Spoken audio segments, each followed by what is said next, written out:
Hey, Wrestle fans. You're listening to the Wednesday Night War podcast, episode 61, Making an Impact.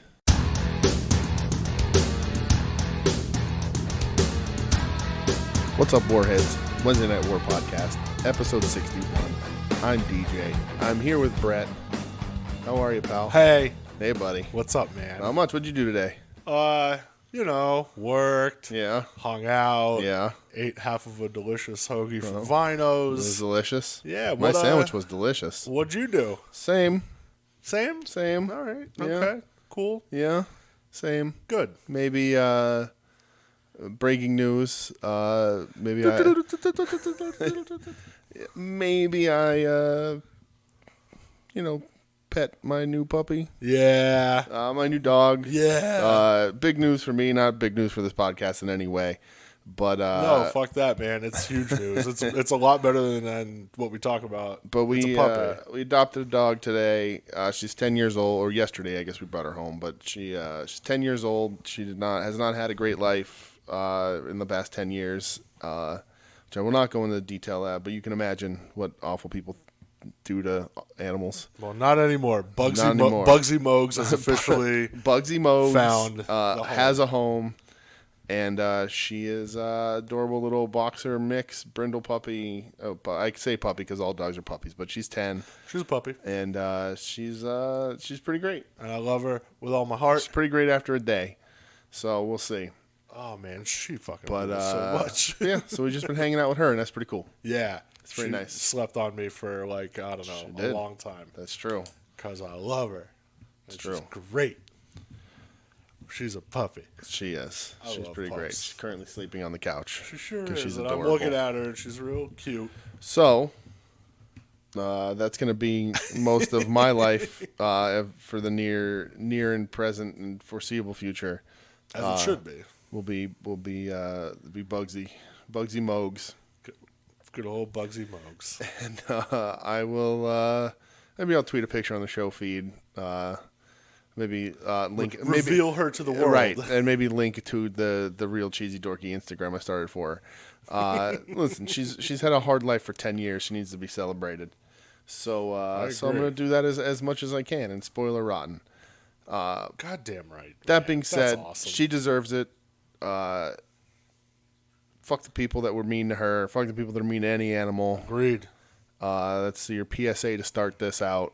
Yeah. We love dogs, and we don't deserve dogs. Dogs are too good for us, for humanity as a whole. Yeah. You're goddamn right. So, but that being said, let's talk some wrestling. All right, well, let's start this off on a sad note. Sad note, kind of breaking news, just broke today. Yeah, just earlier, like a few an hours hour ago or something. Tiny Zeus Lister passed away. Yeah. Super bummed about that. Yes. I probably went on and on about Debo for a while because I fucking love Friday. It's one of my favorite movies. Right. Also, he's fucking Zeus. He's Zeus. There was a little soon-to-be-named network outing over the summer at the Mahoning, a safe outing when those things were still possible, somewhat possible. And us at odds with wrestling, Final Wrestling Place, Pod Van Dam guys were there, and we watched some wrestling, and they played No Holds Barred. They sure did. So, and then afterwards, they played the actual match. They did. From was it SummerSlam '88? I believe. I don't remember. I'm terrible at stuff like that. Usually I'm pretty good, but I'm messing up right now. But it's all right. We're gonna get somebody's gonna yell at us in email or Twitter about that. Yeah, sorry in advance. Much like the way Dave Kincannon yells at Joe Sposo when he misspecies Star Wars characters on The Mandalorian. I'm with Sposo on that. I love The Mandalorian. Like the last 2 episodes has just been fucking bangers, but I don't know everything. All right. But yeah, Zeus passed away. Z Gangsta passed away. Yep. So I'm bummed about that because I love Debo, and who wants some of Debo? Right, big career on this guy. That was Sure. Yeah, I mean Friday. It was a huge movie. No Holds Barred is huge. He was in the Batman. Remember he was in the second Nolan Batman movie on the boat with the Joker. Was it? Yeah, he's one of the convicts on the boat. You're right about that. Yep. Yeah. Damn. been in a lot of stuff. That sucks. Scary looking dude. Terrifying. But supposedly a nice guy. So I'm a little bummed I never got to meet Debo. Yeah. A little bummed, but that's all right. That's all right. We'll who else wants some of Debo? Who else wants some of Debo indeed. So rest in peace, Tiny. Zeus Lister. If he doesn't hold a special place in your heart, I'm just gonna outright say you're not a true wrestling fan. Agreed. 1,000%. So hey, listen, that was a 3rd round draft pick of Marcus when they did the add-on draft. So that's true.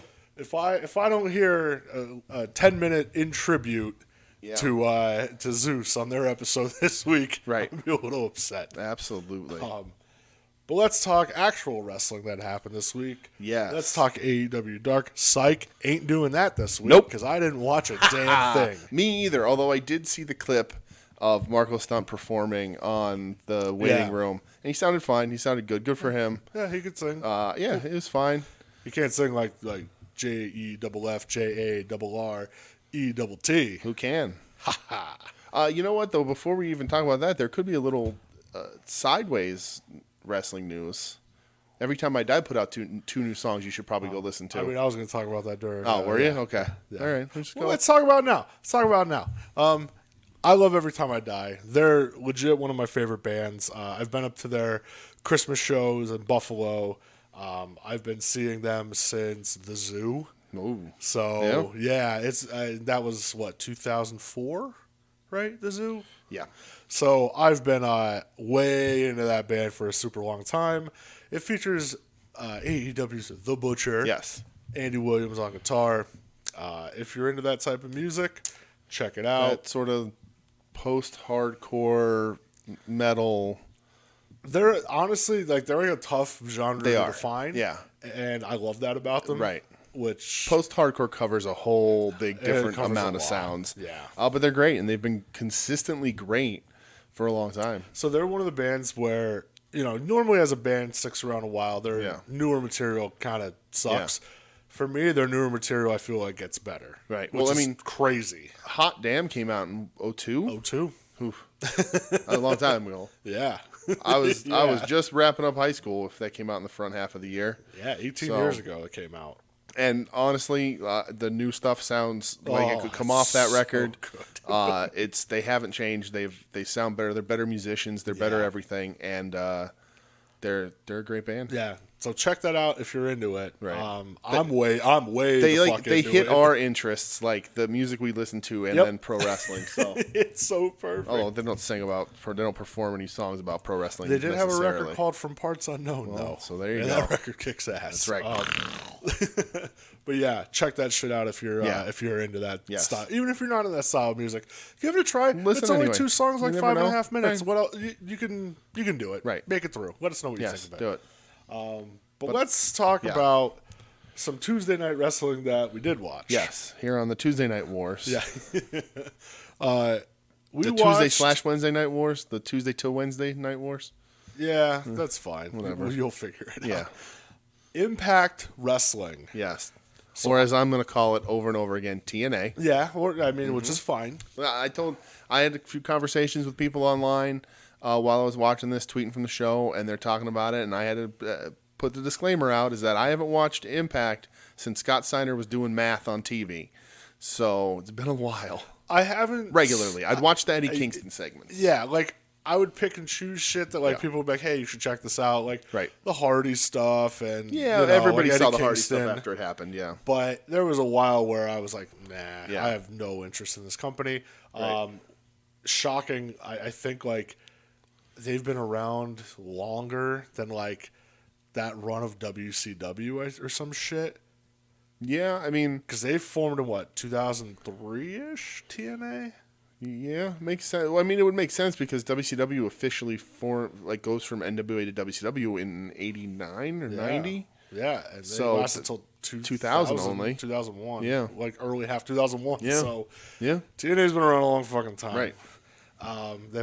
Ownership has changed a lot of hands. A lot of hands. A lot of people are in a lot of terrible hands. Oh, well, a lot of less terrible hands. Yeah. Invisible hands, even. Ooh. Well, I watched it on Access. You watched it on Twitch. I watched it on Twitch because I don't have access. I'm a little jealous that you got to see it on Twitch. Because I heard the thing about, like the chat was a lot of, like, AEW fans and Impact fans insulting each other. I blocked it. I hid the chat because it was horrible. So Trevor Dame, like, he's pretty up on, like, Impact stuff. He has been a long time. Follow Trevor Dame. He's great on Twitter. Right. Through the Years podcast. Awesome shit. And he's up on it, and he was saying, like, AEW fans and TNA fans were, like, insulting each other. Yeah. And then the Steiner Math promo happened, and everybody just started quoting it, and it just brought harmony. So in between, when it would go to commercial breaks on TV, they would show the greatest hits of Impact/TNA. So it would be the greatest betrayal. And most of it was people who are in AEW now that when they were in TNA. You got a Generation Me thing. You had the Stinger stuff. You had, all that sort of stuff. But then they showed Steiner Math. And that's all that matters in the world of professional wrestling. Yeah, 100%. I agree with that. Yeah. So that was a lot of fun. I stayed with the chat for about 3 minutes, and it was literally just people wishing their deaths upon each other and the wrestling companies. Well, that's good. So I was like, I'm real happy to be a professional wrestling fan. Yeah, I don't need this. I'm not into this. Yeah. So we're not going to play this game. So I just hit it on Twitch. Makes sense. Yeah. I watched it on Access. I did watch the whole show. Yeah, I mean, I watched the whole thing too. I mean, it wasn't doing anything else. Mm-hmm. Plus, I wanted to see, what's going on. Right.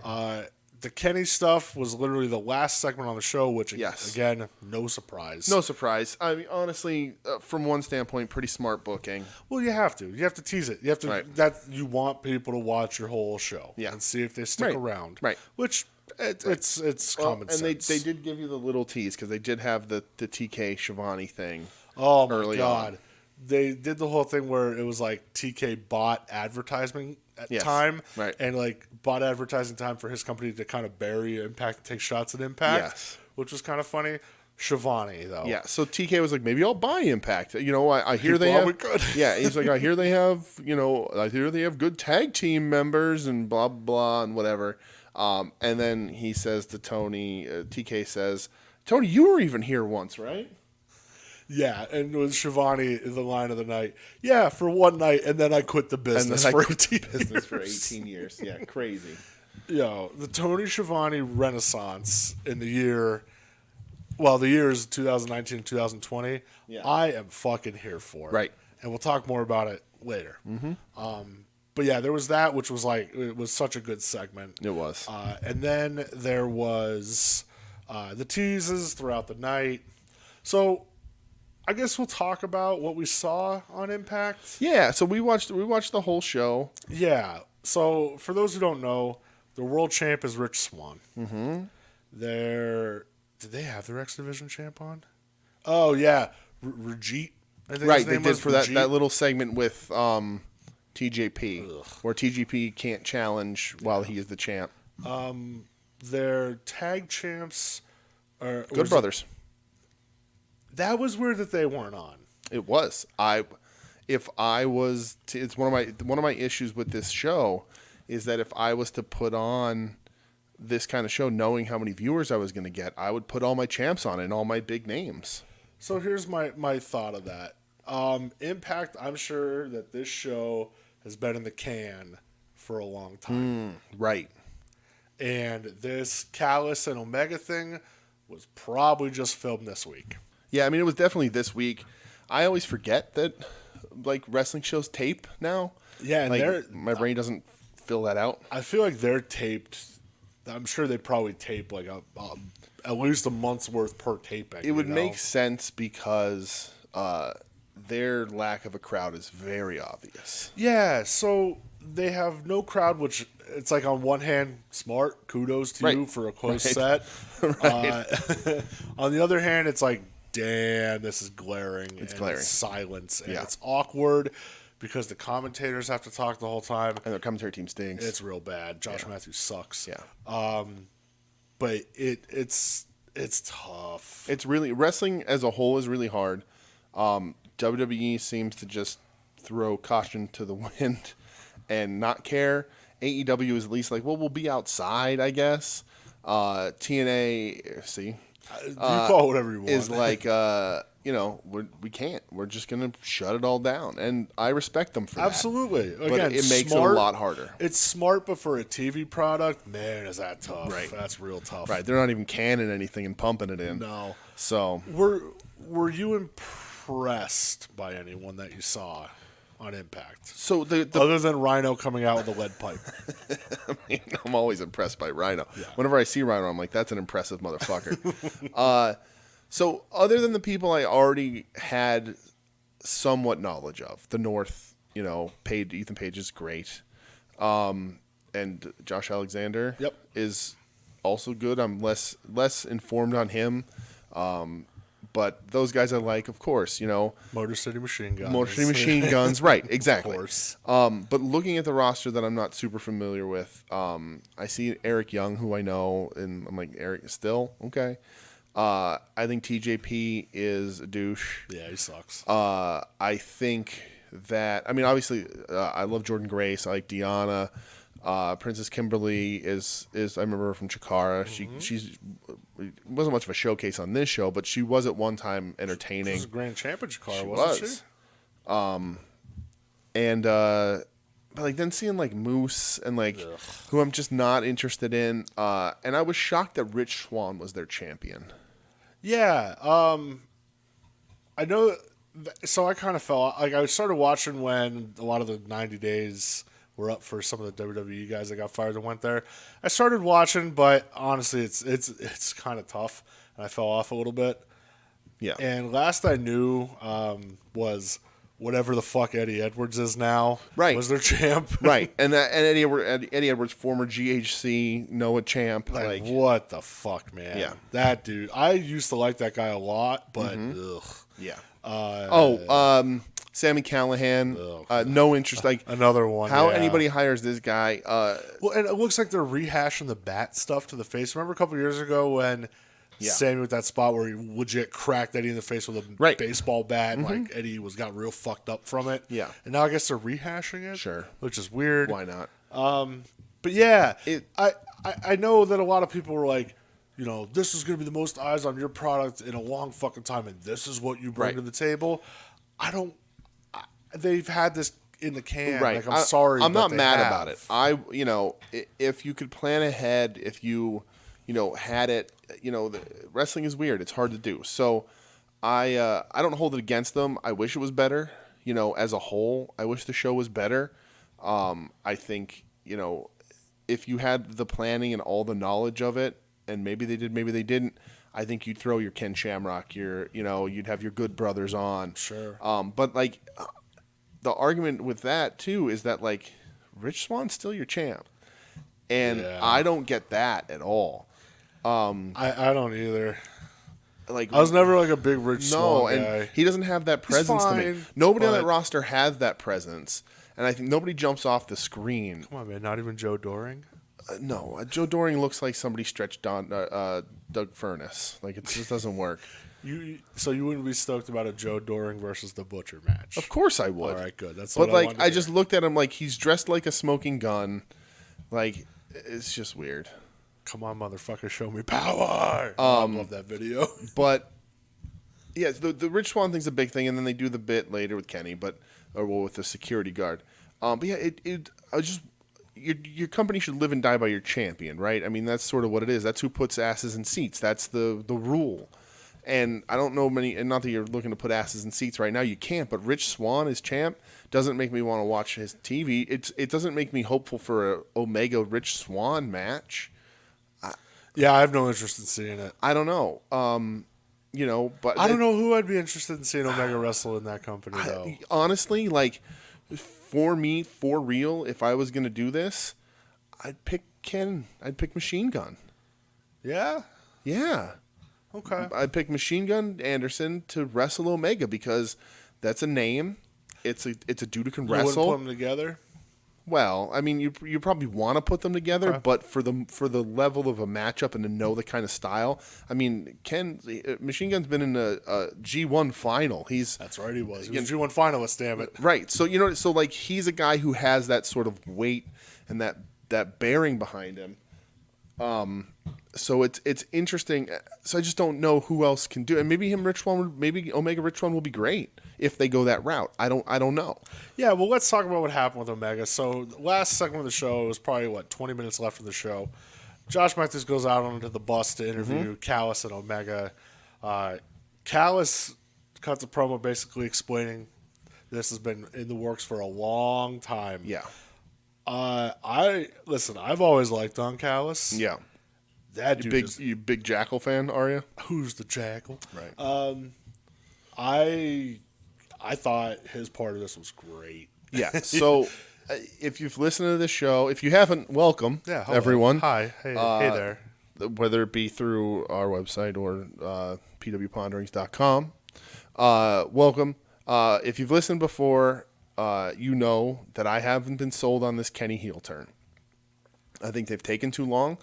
I don't think it was subtle in any way. I just think it was poorly executed. I think that they should have done it quicker. I think the surprises work for heels better that way. And if we were going to see the cleaner, stop with the dancing girls with the brooms and let's go to heel Kenny Omega. And AEW crept along at that. And maybe they were waiting to get this deal done. Maybe. Who knows? You know, if you listen to Don Callis, they had this thing planned for a decade. So, but since he was Cyrus, right?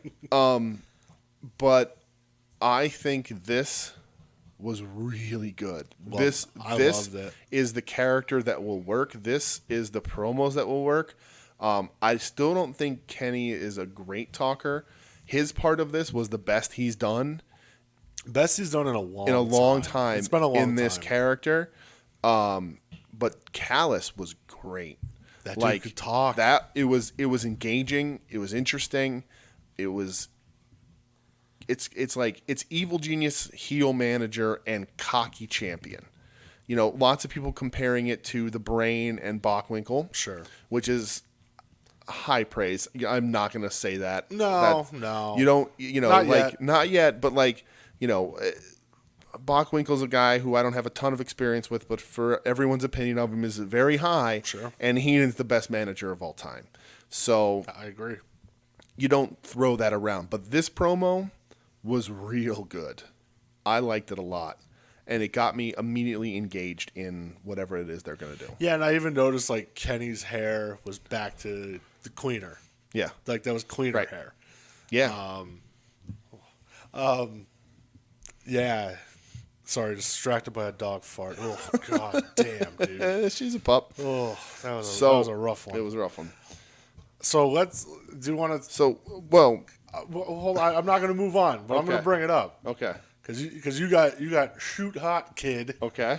During a part of Kenny's promo. Uh-huh. Oh, Would yeah. you like to talk about it? Well, yeah. So the Rich Swann thing we didn't talk about yet either, though. He tries to go backstage or back to get in the parking lot, and they're like, "No, Kenny has the parking lot. He's the champ. You don't get to go back there unless you're on a list." And Matthews walks past, and he's like, "Oh, I'm here to interview Kenny Omega." And the guy lets him. This doofy guy lets him right through. And then mustache, though. Right, and then Rich Swann tries to get through, and he won't let him. And Swann just walks away. Makes your champ look like shit. It makes your champ look like fucking garbage. I guess if he's a face in that company, I couldn't really tell. I think he is. You don't want the face jumping some security guard. You want him to follow the rules. But real quick, I am going to say this. Yeah.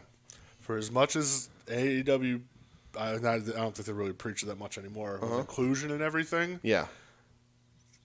TNA's main event, 4 black guys. Right. Their pay-per-view coming up. Yeah. I think it's Saturday. I don't know if it's pay-per-view or whatnot, but 2 black guys main eventing for the world title. Good for them. Hey, awesome. If you're going to talk that shit, you better walk it. And they're featuring a women's tag team tournament that actually is going to mean something. Yeah. Which is an interesting thing. So the Shoot Hot thing that I got. So Kenny cut his promo and he's talking about all of his accomplishments and about how he used to collect comic books, but he stopped collecting comic books because he couldn't get the one that he wants the most, which is Action Comics #1. Oh boy. Fine. First appearance Superman. Great. Good for you.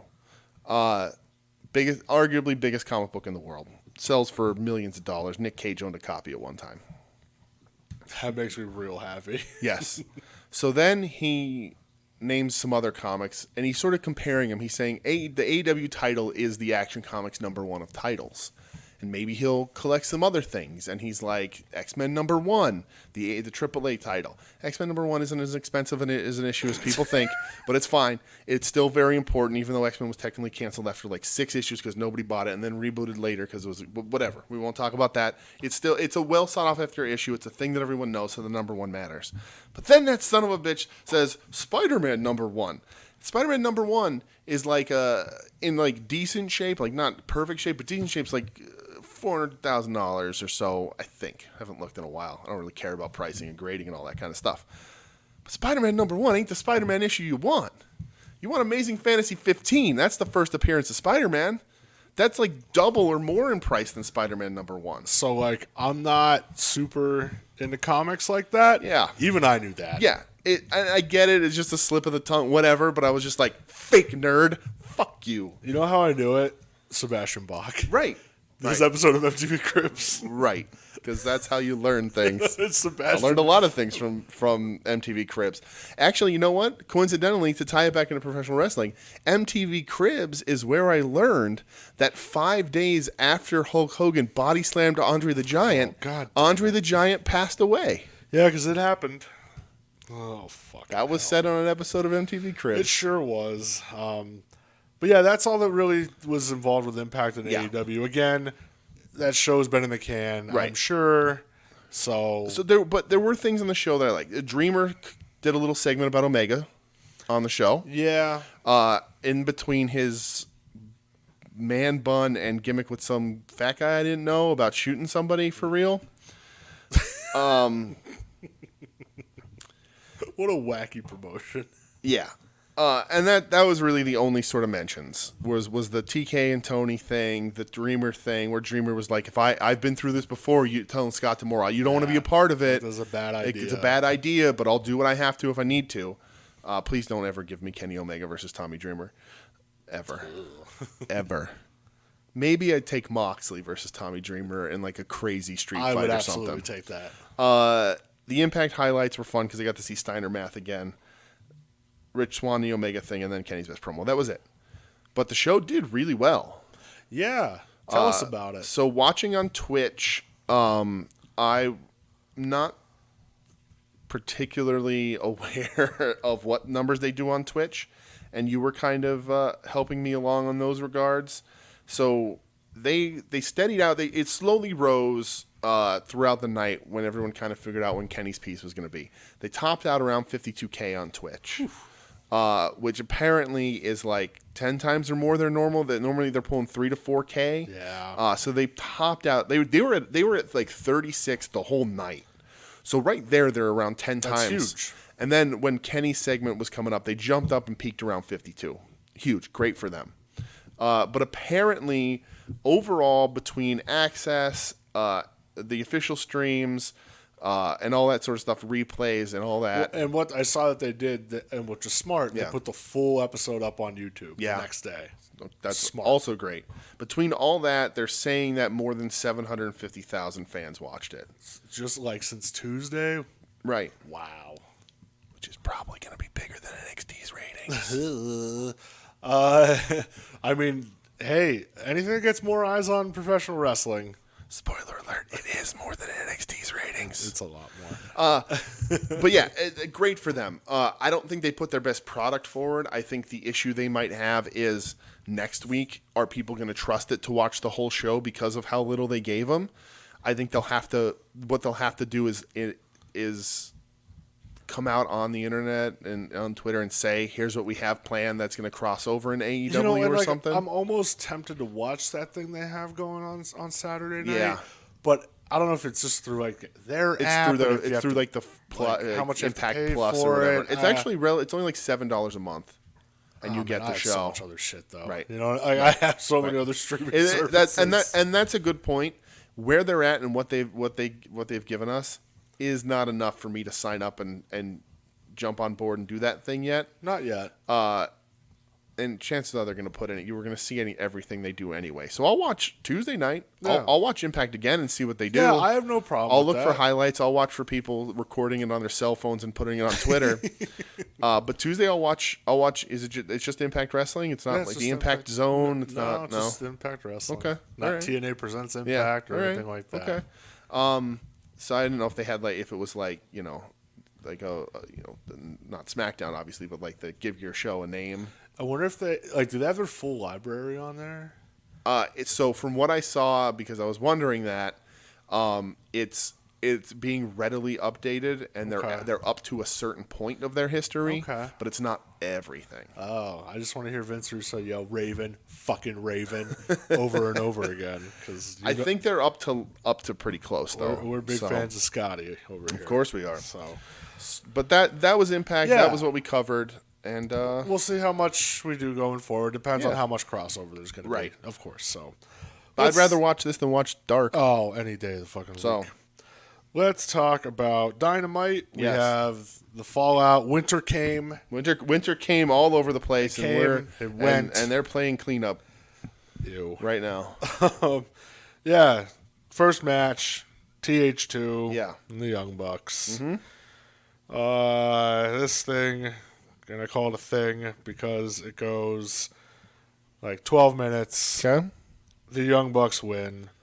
I mean, listen, if this is the style of wrestling you like, more power to you. Do your thing. I'm not going to hate on you or anything like that. But, god damn it, did this suck. Oh, see, I kind of like it. Oh, my God, you spot monkey. So here's the thing. Did I mention that I brought home a new dog yesterday? Well, yeah. So I was in a pretty good mood. You sure were. And I didn't start watching wrestling until way late. Both shows were already over by the time I started watching. And I watched this, and granted, I was also snuggling my new dog. Oh, I thought you were going to say under the influence. No, but I was like, there was stuff in here that I was like, okay, they actually did. Not that I'm not going to say this is something that it was a good match, but they did enough stuff that I was like, oh, that's cool. That's cool.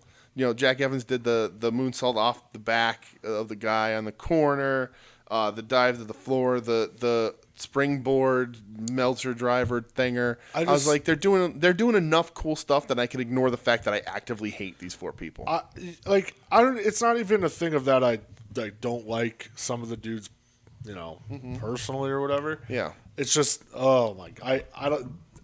this style of wrestling just does nothing. Yeah, for me. It's not my favorite thing in the world either, but I thought it stunk. I thought they really did enough. did. They did enough fun stuff for me. I had no interest. It was just like, all right, well, this is the match where we're going to go super duper over the top everything. Right. There's no story. There's no psychology. It's just what set up for this spot. I honestly almost skipped through it because I was that annoyed with it. Like when they hit, I think it was Jack Evans with like the double super kick. That should have been the finish. Sure. No, then you had to do your Meltzer driver. Then you had to do your fucking other flip bullshit. Yeah. And I'm not even like that. Like with I'm not like that's Jim Clarinet. And that's what these matches are going to be. You're just going while they're champs, you're going to get because they in the middle of this match worked out that a program with the Acclaim is going to be coming up. Yeah, they did. So you're just going to get these spot matches where the Young Bucks get to do what they want with their friends or whoever. Yeah. And the thing that bothers me the most is that there are so many neglected tag teams in that company that never really got to do anything and now aren't because they're like, well, we want to work with these new people. We want to work with this guy. I mean, TSU's been there a while. They have been since pretty much the beginning. I mean, right, it's great. Good for them for getting that. Part of me also likes the idea of something FTR didn't do or their other champs don't do is every week coming out and just wrestling random people. Who cares about the rankings? TH2 was like, who cares where we're ranked? I want to fight you. Yeah. So part of me's like, all right, at least you're going to be on TV defending the belts. I'm never going to like their matches. They're never going to be in a match of the night. But they did enough like goofy shit in this match that I was like, okay. Not like jumping off a cage with a garbage can over your head goofy that I love with all my heart. But I was like, that's my type of goofy. But I was like, all right, they did enough big shit that I was like, I can manage to watch this and somewhat enjoy it. More power to you. During the match there was a little spat with the Acclaimed, and then afterwards the Acclaimed tried to jump them, but Christopher Daniels and Kazarian run them off. Kazarian throws a water bottle at the one, so I guess that we're gonna have that first, and then them in the Bucks, maybe. Sure. Who knows? I guess that's the route we're going. Yeah. This match was. You have to establish the Acclaimed on Dynamite before the Bucks can beat them, which is true. Yeah. This match was definitely like a hey, let's get your shit in, which I feel is a running theme throughout the whole goddamn show. Sure. Was hey, let's get this shit in. Right. We only have 2 hours. We need to cram it as much as possible. Right. Because we get an MJF promo backstage where he mocks wrestling, and I don't know, he wants to upset Smart Marks and blah blah blah blah. I missed this completely. Yeah, I was there. Darby gets promo time. Darby thing I saw. Yeah, where he has the Rorschach test. Yeah. I kind of like this actually. Okay. See, like I like this. Yeah. Where he's talking about Cage, and he's like, yeah, like that's Cage, or like he's a, what does he say? Starks is a sheep in wolf's clothing or something. Yeah. Hobbs is a snake in the grass, and then I forget what he says to Cage, but I guess they're gonna do him Cage for the TNT title eventually. Why not? Cody Rhodes makes his grand entrance. Yep. He can't just let that go. He can't just walk out. No, he has to have the most pyro of everyone because he's the star, brother. Mm-hmm. He's AEW's Paul Levesque. Tony's in the ring. Arn's in the ring. Before they can even talk, it starts snowing. Out comes Sting. Mm-hmm. The Stinger's here, baby. Arn immediately grabs the mic and just says... I popped huge for Sting, by the way. Yeah. I was super excited. It's Sting. Yeah, right. It's Sting. It's Sting. Right. Super excited about Sting. Sting. I think Sting looks good. I think he's gonna work. It's Sting. It is Sting. Why are you so mad, bro? It's fucking Sting. Okay. I was excited to see him. I was excited that him and Tony hugged. That made me real happy. Thought that was cute. Well, I like to when Arn's like, all right, Cody, you have an agenda. Sting, I don't know about you, but I'm getting out of here. Right. Good for you, Arn. Right. Yeah, Shivani's like, yeah, I don't want any part of this either. And Sting's like, where the fuck are you going? He says, Tony, bring it in. Give him a big hug, and he goes, just do it for me one time, please. Right. And of course, Yeah. I'm not going to do it because I almost blew out your fucking eardrums last week. Also, I don't want to scare your dog. Right. She would be like, wow, I hate this guy already. Yeah, well, fuck you got to learn eventually. Fuck you. So Sting is just he's in the ring. Cody says, welcome back, all this shit. Mm-hmm. He's like, all right, thanks for the assist last week. And Sting goes, listen, I'm not here for you. Right. I was like, oh, that's right. Which Cody immediately gets mad because he's, right, because that's his favorite wrestler. Yeah. And he goes, I'm here for other people. And he's like, this feels very familiar to me. And he points up at Darby, and I was like, oh, there it is. Let's go. Make it happen right now. Yeah. But Sting says he signed with the company. Yeah. And it says to Cody, listen, if you know one thing about me, the only thing that's for sure is nothing's for sure. Right. And then pulls him in and gives him that hug and puts his head in and just says, see you around, kid. Right. I was like, okay. So at this point in the night, Michelle, sometimes guest of the show, and my wife was also, I guess, sometimes my wife. I was going to say, sometimes your wife. Was watching still, and she was like, why does this guy have a lobster on the back of his jacket? Oh, God, no. And I was like, what are you talking about? And he turned around, I'm like, it's a scorpion. That's Sting. Yeah, it's Sting. It's Sting. Sting. So it's a scorpion. And she was like, I don't know, it looks like a lobster. And it was red, and I'll give it to her. It looked like a lobster. Not you two. Come on. I was happy about it. No. When she's right, she's right. I mean, she is great. But I then got to show her old pictures of Sting, and I was like, I have a Sting toy downstairs. I love Sting. I have a lot of Sting dolls. I don't There give you a go. fuck, man. Yeah. I like Sting. Right. And I'm very happy to see him on television. Good. As you should be. Me too. Seriously, I had a big smile on my face the whole time. I really do. I think he's going to work. So more shit came out about it'll be a tag match. More shit came out about his contract and stuff. Yeah. They feel like he's probably maybe he'll work on a tag. Yeah. Maybe some cinematic stuff. Mm-hmm. Certain spots that are very well protected. Right. Just because he is over 60. Yes. He's 61 That's years old. great for 60. Listen, Billy Gunn's 57. It's true. But Billy Gunn's also Billy Gunn. Billy Gunn's he's taking a little more supplements. You know, he needs to get taken to the juicing room to squeeze some of that out of him. I know, like, a lot of people were comparing, like, well, Minoru Suzuki and Yuji Nagata, they're both 52. I go, there's a big difference between 52 and 61. Yeah, absolutely. There's a big old difference. Right, there. there's a huge difference. Right. Also, I love Sting. He's not a murder grandpa. No, he's certainly not. And those two, they are. They're murder grandpas. I love those guys. Yeah. But yeah, super happy to see Sting. So we'll see where this goes. I'm interested. I'm excited. I know he said why not? It's a multi-year thing. Right. They said Tony Khan did it personally himself, right, independent of anybody else. So because he actually knows. I can complain about too much nostalgia and how I wish they were going to different places as much as I want. Sting will make me a fucking hypocrite every time. Yeah. Sting is one of the exceptions because it's Sting. Right, it's Sting. Speaking of things that make me happy, we go backstage to Team Motherfucking Taz. Yep, Taz's Maniacs. That's right. Taz's Maniacs, Northeast PA chapter. Listen, Taz. I'm in it. Taz, I got a question for you because I know you listen there, partner. How come Layla Hirsch ain't joined yet? What are you doing? What's going on, Taz? Give it time. I know you're listening, you time. little bastard. I'll fucking choke you out, brother. I won't. He cuts a promo and just says, when Cage, Hobbs, and Starks were beating the holy high hell out of Darby and Cody last week, it says, Sting, you're getting in our business, brother. That's bullshit. I love Taz so much. Starks starts talking, and that dude can cut a fucking promo. He talks about Hook, because Hook is there now. Hook was there, and he's just like, he's under our wing now. I'm like, all right, that's good. And says it's simple, and Taz says we're always ready to beat somebody's ass. Yeah. You know why? Because they fucking are. Yeah. And here's the thing. I saw somebody Photoshop the picture. They're like, man, Team Taz fucking rules. And it's Brian Cage cut out of it. Right. Right. Oh, man. Yeah. Unfortunately, I think, he went over like in this company like a fart in church, and he needs to, I just don't think he has the, for lack of a better term, impact that they thought he would. Yeah, you're probably most interested in Powerhouse Hobbs. Yeah, I'm most interested in Ricky Starks. Right. With Hobbs there, Cage is pointless. And you would think with them adding Hobbs late, it would be the other way around. But I think Cage is better suited as the big fish in a small pond. He's like an EC3. Yes, gets washed out when the talent pool is bigger and better. Listen, he had that good match with Seidel, right? Like a couple, I don't know, whatever the fuck that was. Feels like a month ago already. Right. But yeah. So I have a question for you, unrelated to this promo.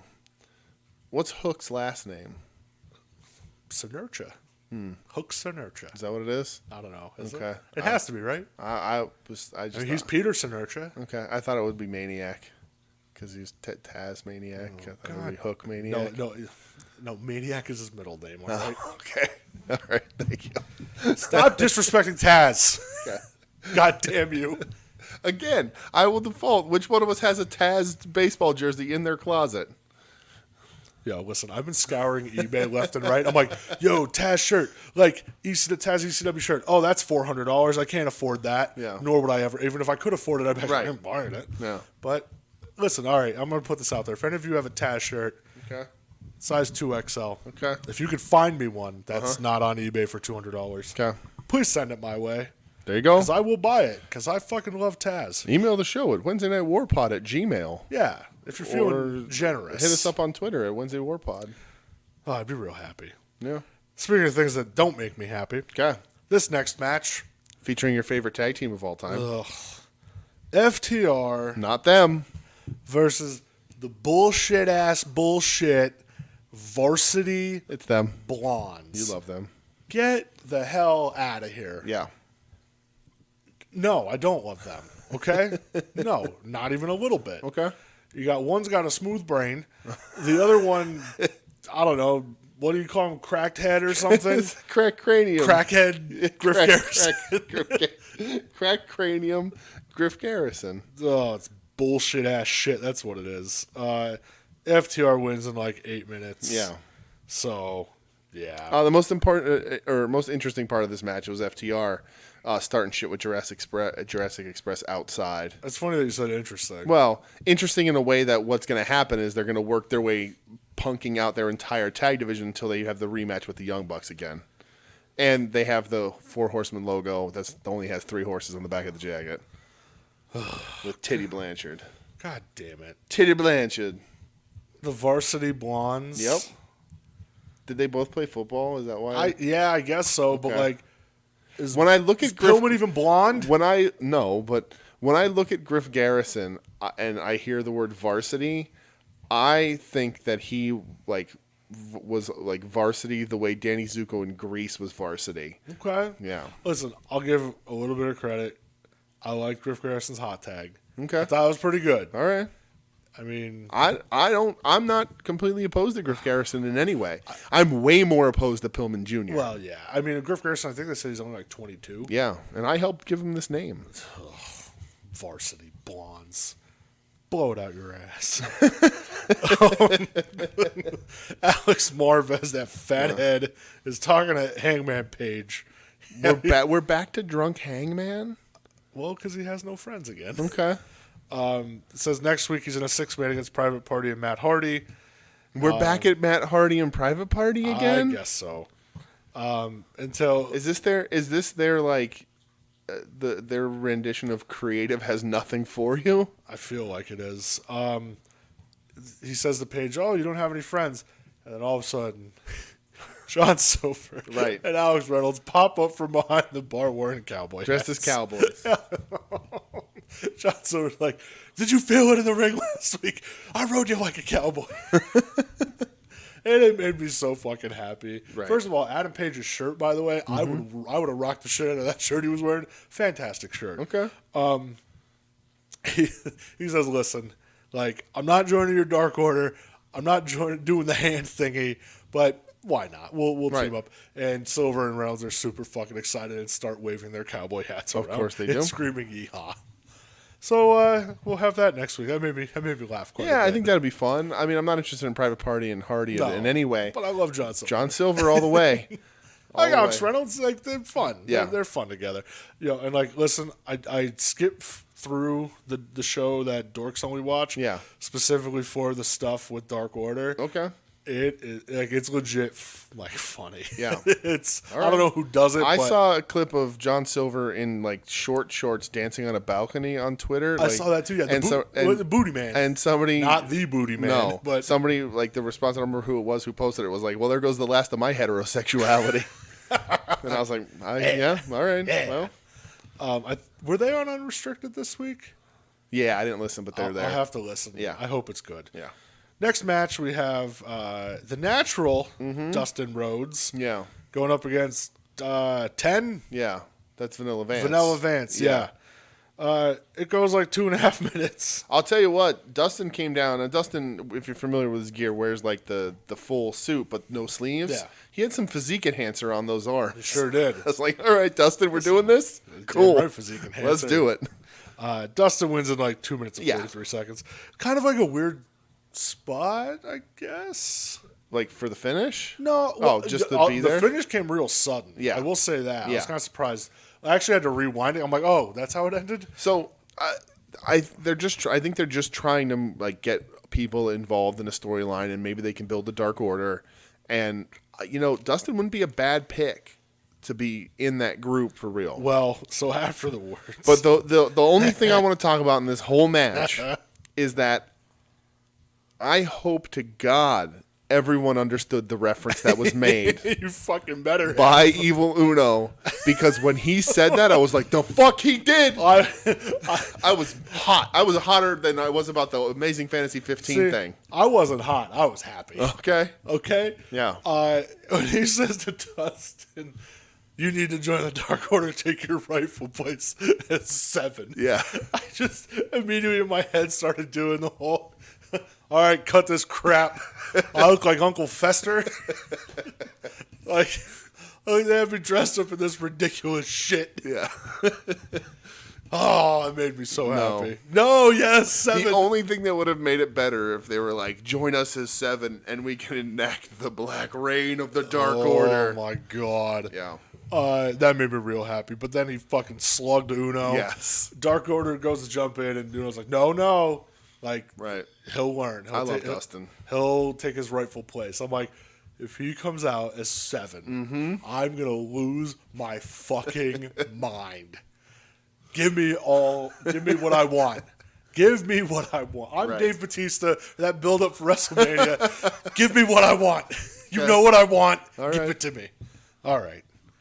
So, oh God, I forgot about this fucking shit. Yep. Tony Schiavone Yep. is backstage. He's with Chief Branding Officer Brandi Rhodes. With a broken arm from her Pillmanization a few weeks ago. Yes. And then at the hands of Jade Cargill. Yeah, and then he's like, oh, I'm with, like, basketball Hall of Famer, 15-time All-Star, 5-time NBA champ, like, all this shit. He's on NBA's Inside the Whatever shit on TNT. Shaquille O'Neal. And when Brandi immediately was just like, oh, wow, you really had to jazz it up for him. Right. I'm like, what the fuck else is he gonna say about you? Oh, I'm here with former WWE backstage announcer. Right. Like, get the fuck out of here. Yeah. Hey, I'm with Brandi Rhodes' failed gimmick extraordinaire. Right. So most things involving Brandi Rhodes, after this segment, and I know I'm jumping ahead, I was left confused and questioning why it happened and what happened in it. I was like, I don't understand any of this. So, they were just talking about Shaq liking wrestling and they're the best athletes in the world and he respects what they do.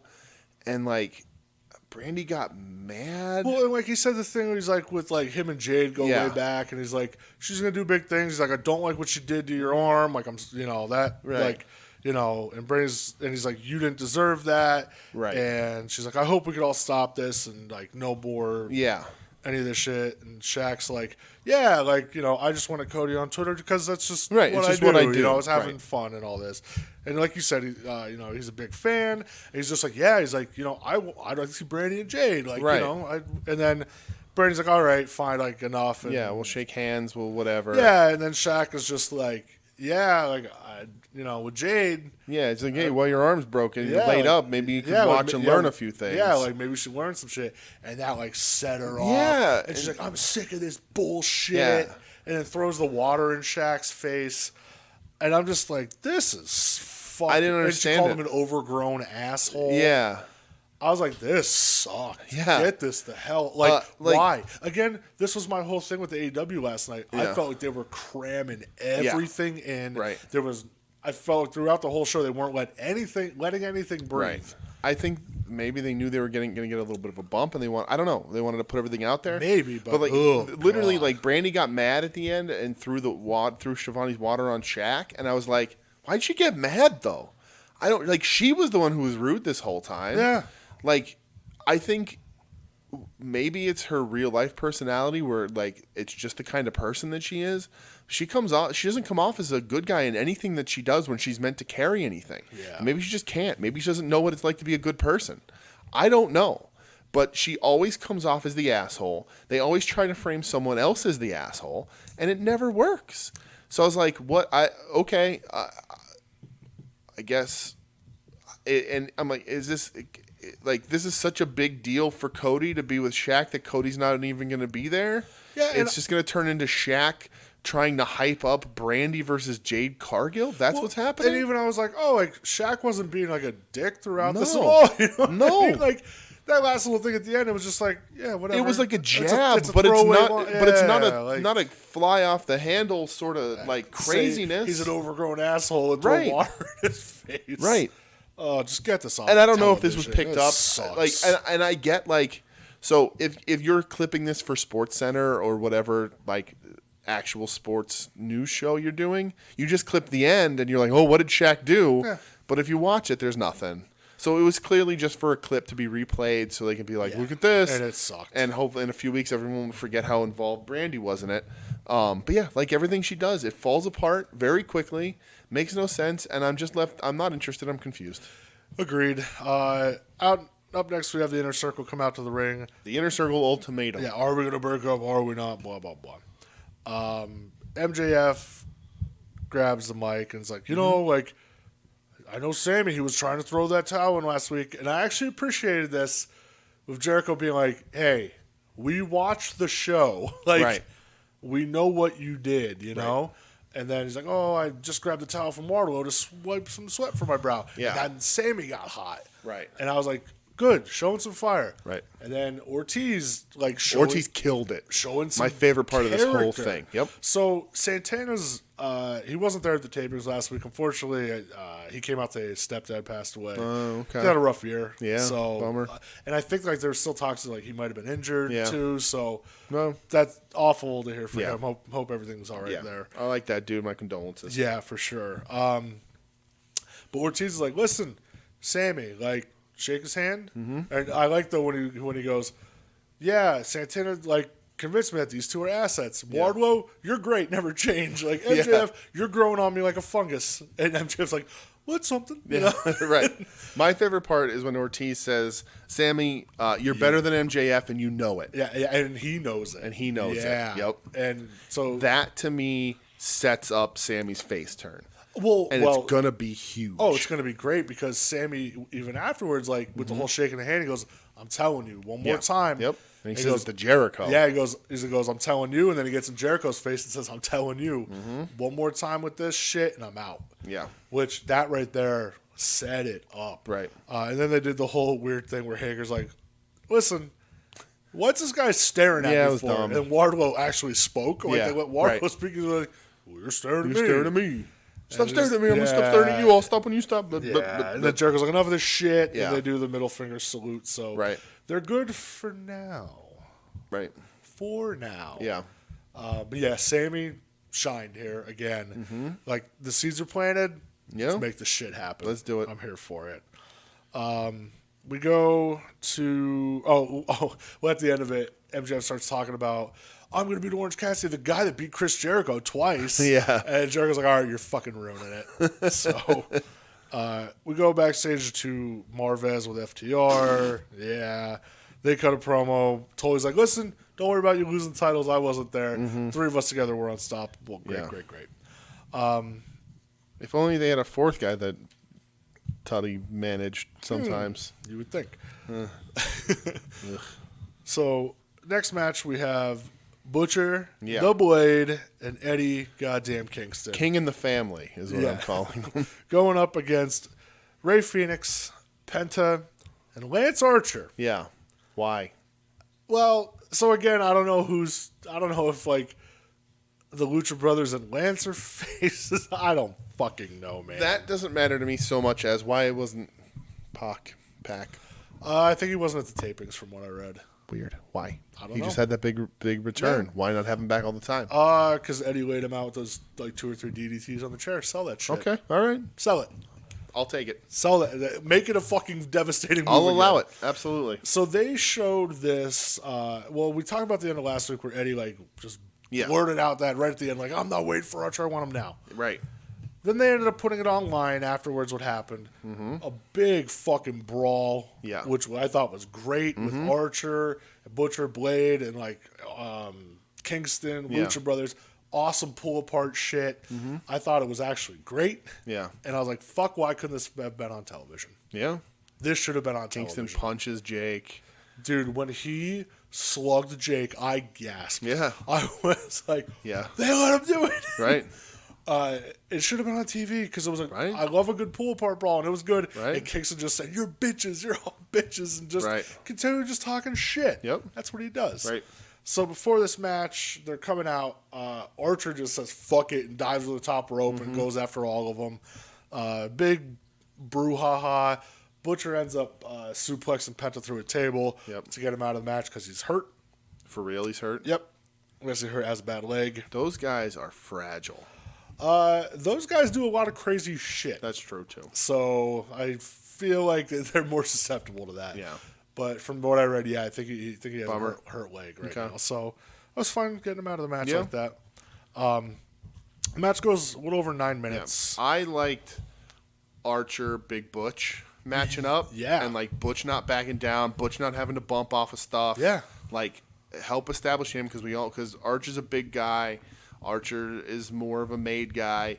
I thought Archer looked good in this match than he has in anything in a while in AEW, if not at all. And this is a match that is 6 guys that I can get behind just beating the shit out of each other every week. It goes 9 minutes. Butcher, Blade, and Kingston get the win. They do. The finish came real quick. Yeah. Just kind of out of nowhere. Yeah. Butcher and Blade hit whatever their finisher is, the neckbreaker powerbomb combo. Yeah. And they pinned Archer, I believe it was. Well, I mean, Ray Phoenix definitely got a concussion again in this match. I don't think he did. You don't think so? When he did that dive and just wasn't caught again and just bumped to the ground? He was fine. Okay. Yeah, he was fine. All right. But yeah, I don't know. Archer, like, being with them was kind of strange. Yeah. But I was happy Eddie Butcher and Blade got the win. That made me happy. And they just kept beating him up after the match. Butcher ended up saving Blade from getting beat up by Archer. So, yeah. What did you think of that? Yeah, I mean, I liked it. It was good. Fun brawl, right? Yeah, just a fun brawl. I had a lot of fun with it. Like I said, it's just a smile on my face. 6 guys I really like. Andy Williams every week just makes me happy watching him wrestle. Friend of the show. Ooh. We go backstage. Nyla Rose and Jade are beating up Red Velvet. Yep. Who gets saved by Serena Deeb and Big Swole. There's just too many people. Who then gets shoved by Ivelisse, and I think was Diamante there. I don't know. Yeah, I don't know. And then there's a big pull apart, and like Jade's with Vicky now. Like, it's just what were they called? The Dynamite Divas? What were they? Vicious Vixens. Vicious Vixens. But I like that. All right. Next match. Yep. Abaddon going up against Tesha Price. Right. They hyped up Abaddon back all week. Abaddon in action, which you know is just going to be a squash. Whenever you see a wrestling like promo picture and it says in action, there's going to be a squash. Yeah. She wins in like a minute 13 seconds. Yeah. Abaddon keeps beating her down. Yes. Sheeta runs out with her Singapore cane. Kind of gets a little apprehensive and then just says fuck it and swings and cracks her and lays her out. Picks up Price. Abaddon sits up like the goddamn Undertaker. Sheeta runs off with Price. Yes. I saw somebody online, I guess, Sheeta responded with like, why would you run away or something? And Sheeta was like, if you fought like a crocodile, would you go fight them again or something like that? Okay. I was like, sure, we'll work with that. We go backstage again. Another Inner Circle segment. Yeah. Jericho says they're on the same page and they're going to join MJF and Wardlow. Yeah. We return and Kenny Omega arrives via helicopter. Yes. And then he cuts away. And then Don Callis is also in the helicopter. I'm like, yeah, no, that was Don Callis off to the side and some camera work. Yeah. They basically kind of cut the same promo. But not as good. Well, I thought Kenny was better. Callis wasn't. Callis was short. Callis was told to tighten it up and let Kenny do it. And I thought the opposite. Really? Yeah, I thought Callis was better. Because Kenny started getting a little goofy again. Yeah. Where he's like, oh, I didn't ask for my friends and family to be hired. You know, I like that part. Yeah. I thought that Callis said pretty much the exact same thing. It was just a Cliff Notes version of what he said on Impact. And Kenny got to be a little more Kenny. Well, and I look at it this way again. This was filmed on Thursday. Yeah. Last week. Oh, this was? Yeah, this was a tape show. I don't keep track or even imagine. The way AEW does it, a lot of times they do two shows. Yeah, Wednesday is a live show, Thursday's a tape show.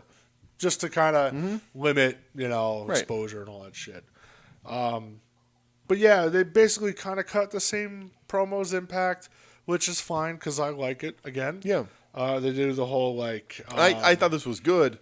I just, I thought Callis was. I guess probably he didn't know how much he'd go into on Impact. Who knows? Yeah, it was a Cliff Notes version to get to what Kenny being Kenny.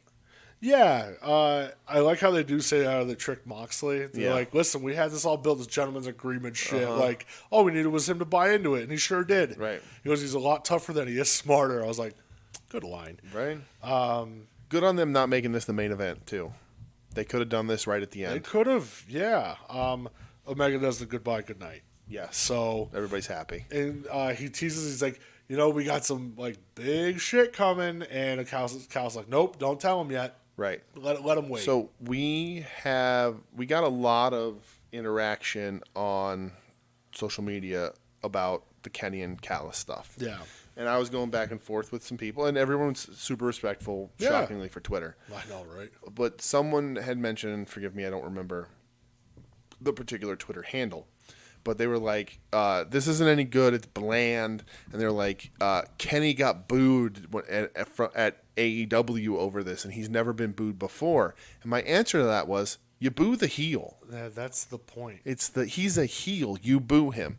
I think he's never been booed before because they've never been good at it. Well, and I look at it this way too, though. This is his first time being heel stateside.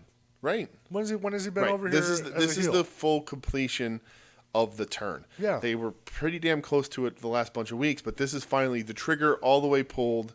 All the toothpaste is out of the tube, and we'll get. We got Kenny. So you boo. Even if you ever go to a live wrestling show, and even if you don't know, or even if you know the guy's working on the show, you boo the heel. Yeah. It's how it works. Have fun. I love Eddie Kingston as a wrestler more than most wrestlers out there right now. But if I'm on a show, or if I'm at a show and Eddie Kingston's on that show, I'm booing the shit out of him because he's the bad guy. It's what you do. It's what you do. So they announced their schedule upcoming for the next few weeks. Yeah, they announced they're competing against NXT for pay-per-view on TV event. So next week I think is going to be normal, right? Because Christmas is in 2 weeks? Yeah. So that's going to be normal. But then the 23rd, they're going to be shown after the NBA game. Yes. So that's going to be a late one. But basketball just ended. Well, yeah, they're picking back up. Unbelievable. That's a good thing. No, it's not. Why? Because you just ended. They ended a while ago now. Basketball doesn't have that long of a turnaround. No, normally their season ends in June and they pick back up in October. Oh, really? Okay. Yeah. They don't have a long turnaround at all. Same with hockey. But then September, or no, whatever after January, or after December 23rd is going to be December 30th. Mm-hmm. Is part one of New Year's Smash, I think they're calling it. Sure. And they're like, live on commentary, Chris Jericho. Great. And then the following week. Part two, which is going to be January up 6th against New Year's Evil. Yeah. Snoop Dogg's on commentary. Great. Awesome. Because he did such a good job on that Tyson fight. People loved it. I think it's terrible. Yep. I remember when he did it for UFC and all the fighters were like, get this fucking guy out of here. It's a cheap gimmick for immediate ratings that don't translate long term. Well, because it's there to promote him and Cody's new show. Oh, Snoop's on that show. Mm-hmm. Yeah. One of the judges. That's the show that I'm totally not going to watch. That show bothers me because of the name. When they say the Go Big Show, just call it Go Big. Why do you have to put show on it? Or just call it the Are you trying to rib Paul White? Poor Paul White. What did he ever do to you? I love Paul White. That big old bastard. Never did anything to you. Main event time. Dynamite Diamond Ring match. Yes. Orange Cassidy, the winner of Battle Bowl, going up against MJF. So, I don't know even how long this went. I'll be honest, it felt like it went a long time. Okay. MJF retains after a lot of chicanery. Yep. At one point, we have, all of Inner Circle on one side of the ring. And then, best friends, fucking Varsity Blondes. Uh-huh. Brandon Cutler. Yep. And I don't know who else was there. I don't know. Maybe somebody else was out there for Orange Cassidy. Mm-hmm. Because that's like the D&D. They do watch wrestlers play Dungeons and Dragons on Twitch or whatever. That sounds like something I would totally be into. Really? Absolutely not. Okay, good. I was worried about you for a second. I haven't watched it, but I've seen the ads, and Cutler leads it, and I think OC and the Best Friends play. Oh, so Christ. Why not carry that over to a wrestling gimmick? If you have a dragon, a real dragon on your side, he is the Dragon Man. MJF wins. It was okay. I like this match a lot. Yeah. You didn't like this match? I thought OC looked phenomenal. OC does. Yeah. But then, when they brought all those fucking goons out, I even liked the, this side's going to help, this side's going to try and stop, this side's going to help, this side's going to try and stop, back and forth stuff. I think they did some really crazy things. The Springs on Senton was insane. That was cool seeing them do that. I love the take on the Eddie spot with the weapon. You throw the weapon to your opponent and then fake like you've been hit. Yeah. And they did that, and then OC stood up and threw it back to MJF and put his hands in his pockets. He said, "My hands have been in my pockets. I can't do anything." I like that. We see that spot a lot, and it's overdone. So at least they tried something new on it. I think there was really good false finishes in this. Well, then I got pissed off at the end, and it ruined most of the match for me. I can say that I thought OC looked great, and that the match versus him and MJF, the stuff they did was good, but the finish is dumb. They had reigniting OC and the Best Friends against the Inner Circle, but moving OC from Jericho to MJF, and then Best Friends can go up against whoever else. You can you can do Hager and Wardlow. You can throw a bunch of other people in there, even Sammy and Ortiz while Santana's out. So anything like that. But instead, they let Miro come out and cost OC the match. And one of the top 3 ugliest T-shirts I've Terrible. ever seen in my life. And I was like, they leave a good match / feud on the table with MJF and OC to stay with a Miro segment, a Miro program that is not getting over, that is over a video game that people probably don't even remember about, and it's dumb. It was just like one of those super overbooked. Right. At the end. Right. The end ruined it. Like schmoz after schmoz after schmoz. Miro is this guy. Like, I feel like last week or the week before, whenever it was on that call that Tony was on, they asked him about Miro. Miro's like, he was so mistreated by the WWE. They did nothing with him. They shit on him all every week, blah, blah, blah. He was. But I feel like Tony's like, I have big plans for him in the future. We have all this stuff planned. It's going to be huge. You wait and see it. And they were like, shit. Just put him in the main event. Put him in a schmoz. Who cares? And it's like, no.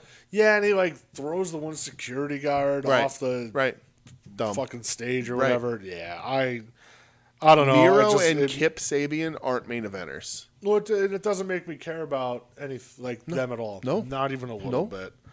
Not even a little bit. No. So, well, that was the end of Dynamite, my friend. Let's get into the other show that's featured on Wednesday nights. NXT on the USA Network. I thought you were going to say NWA Power. Is NWA still a thing? I don't know. Who knows? I think they're coming back with a new titled weekly show, but that's not what we're here to talk about. Well, let's talk about it. We got the fallout from WARGAMES. Yes. Finn Balor is in the ring already. He's back. He said he was going to be back, and he sure is. He is. Talks about, all right, enough of the team sports. I'm back, and, anybody wants a shot at the champ, step up. Mm-hmm. And here comes Pete Dunne, which made me real excited. Like, awesome. Yeah, I'm like, oh, we're going to get Dunne, Balor? Mm-hmm. Great. And then here comes Kyle O'Reilly. I'm like, double great. My first thoughts, I'm like, wait a minute, we're going to triple threat with these guys? Right. Fuck yeah. Let's do it. And then out came Damian Priest. Triple bad. Yeah. Out comes Damian Priest. And Dunn was like, you and I have a lot in common. We're this and that. We're, blah, blah, blah. And then O'Reilly comes out and he's like, I put you on the shelf. He's like, he's like, I was the one who made you drink or eat food through a straw. And then Priest comes out and he's just like, I think I'm a rock star. I just lost the match with Leon Ruff in it, and I think I should challenge for the title now. Yeah, I did like during their bickering when Finn snuck off. Yeah. It was, all right, well, you fuckers fight amongst yourself. I don't care. The champ, he doesn't have to be there for that. Yeah. He says that he'll defend the title because he gets to the top of the ramp and says he'll defend the title at New Year's Evil. Right. And says, I don't care which one of you is that it is. Right. Regal decides that. Yes. And then Karrion Kross's music hits. Yes. And out comes Scarlett. Yes, which the look that she deemed online the Statue of Misery. I was more so like Danzig 3 How the Gods Kill video. Mm-hmm. She had that vibe going on. Or like Danzig. What a riff. Hell of a record. Hell of a record, absolutely. 2 record recommendations. Listen to the new Every Time I Die, and then go listen to Danzig 3. But then she also had on the Danzig I Luciferi gloves. Right. Which that's another recommendation goes to listen that to Danzig 3 first, but. Well, of course. So really Danzigged out. Mm-hmm. And Balor just looks at her and was like, whenever your boy's ready, Right. tell him I'm waiting. Tell him I'm waiting. Right. Which was cool. Like established, okay, new challengers for titles here, new challengers. Right. And that tease of Cross being back. Yeah. So Move it forward. Bunch of ways to go. Yeah, they've been doing. I think they've been having good shows without Balor. Yeah, I think so too. But him being there obviously is a plus. Yeah, I mean, you want your champ on TV. Of course you do. Absolutely you do. Pete Dunne is backstage, says, I'm not just waiting for an opportunity. Yeah. And then gets bum rushed by Killian Dane. Well, didn't Scarlett say something to Priest, or Priest said something to Scarlett? No, I don't think so. There was some sort of interaction because I was Did like, that happen yet? yeah, because I was like, okay, maybe not what happened, not the actual physical altercation, but Oh there's yeah, some he sort says of something like next time your boy. Yeah, he's like, next time your boyfriend's around, give him my number or something stupid. Or tell him to get out of his car in the parking lot. Right? Or Yeah, whatever. Bullshit. Yeah. And I was like, I hope Cross legit queued up murders. Priest. Yeah, Cross is a little cute, all right. Well, he's something. Pete Dunne is backstage saying he's not waiting for the opportunity, and then gets bum rushed by Killian Dane. And I'm happy. It immediately made me fucking psyched. Right? I was like, listen, there's your fall from War Games. Remember, this story happened. Mm-hmm. Dunne slammed a car door into the man's face and busted his mouth.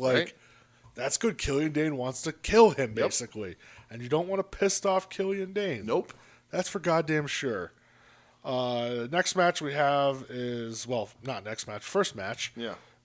Isaiah Swerve Scott. It's the first match and the next match. Well, true. Isaiah Swerve Scott going up against Jake Atlas, where Atlas once again gets the weird jobber entrance. Yep. I don't get it. Who knows? It goes about 4.5 minutes. Atlas gets the win by a roll up. So plus 3 stars. So they don't like Swerve anymore, huh? Well, I don't know, because after the match, Atlas goes to shake his hand and Swerve doesn't shake his hand and just walks heel off. turn? Maybe. Okay. Maybe. All right. I think it's good to freshen him up. Yeah, I think they like Atlas a lot, but man, Swerve, the buzz they got when they signed Shane Strickland, compared to what they've done with him, it don't match up.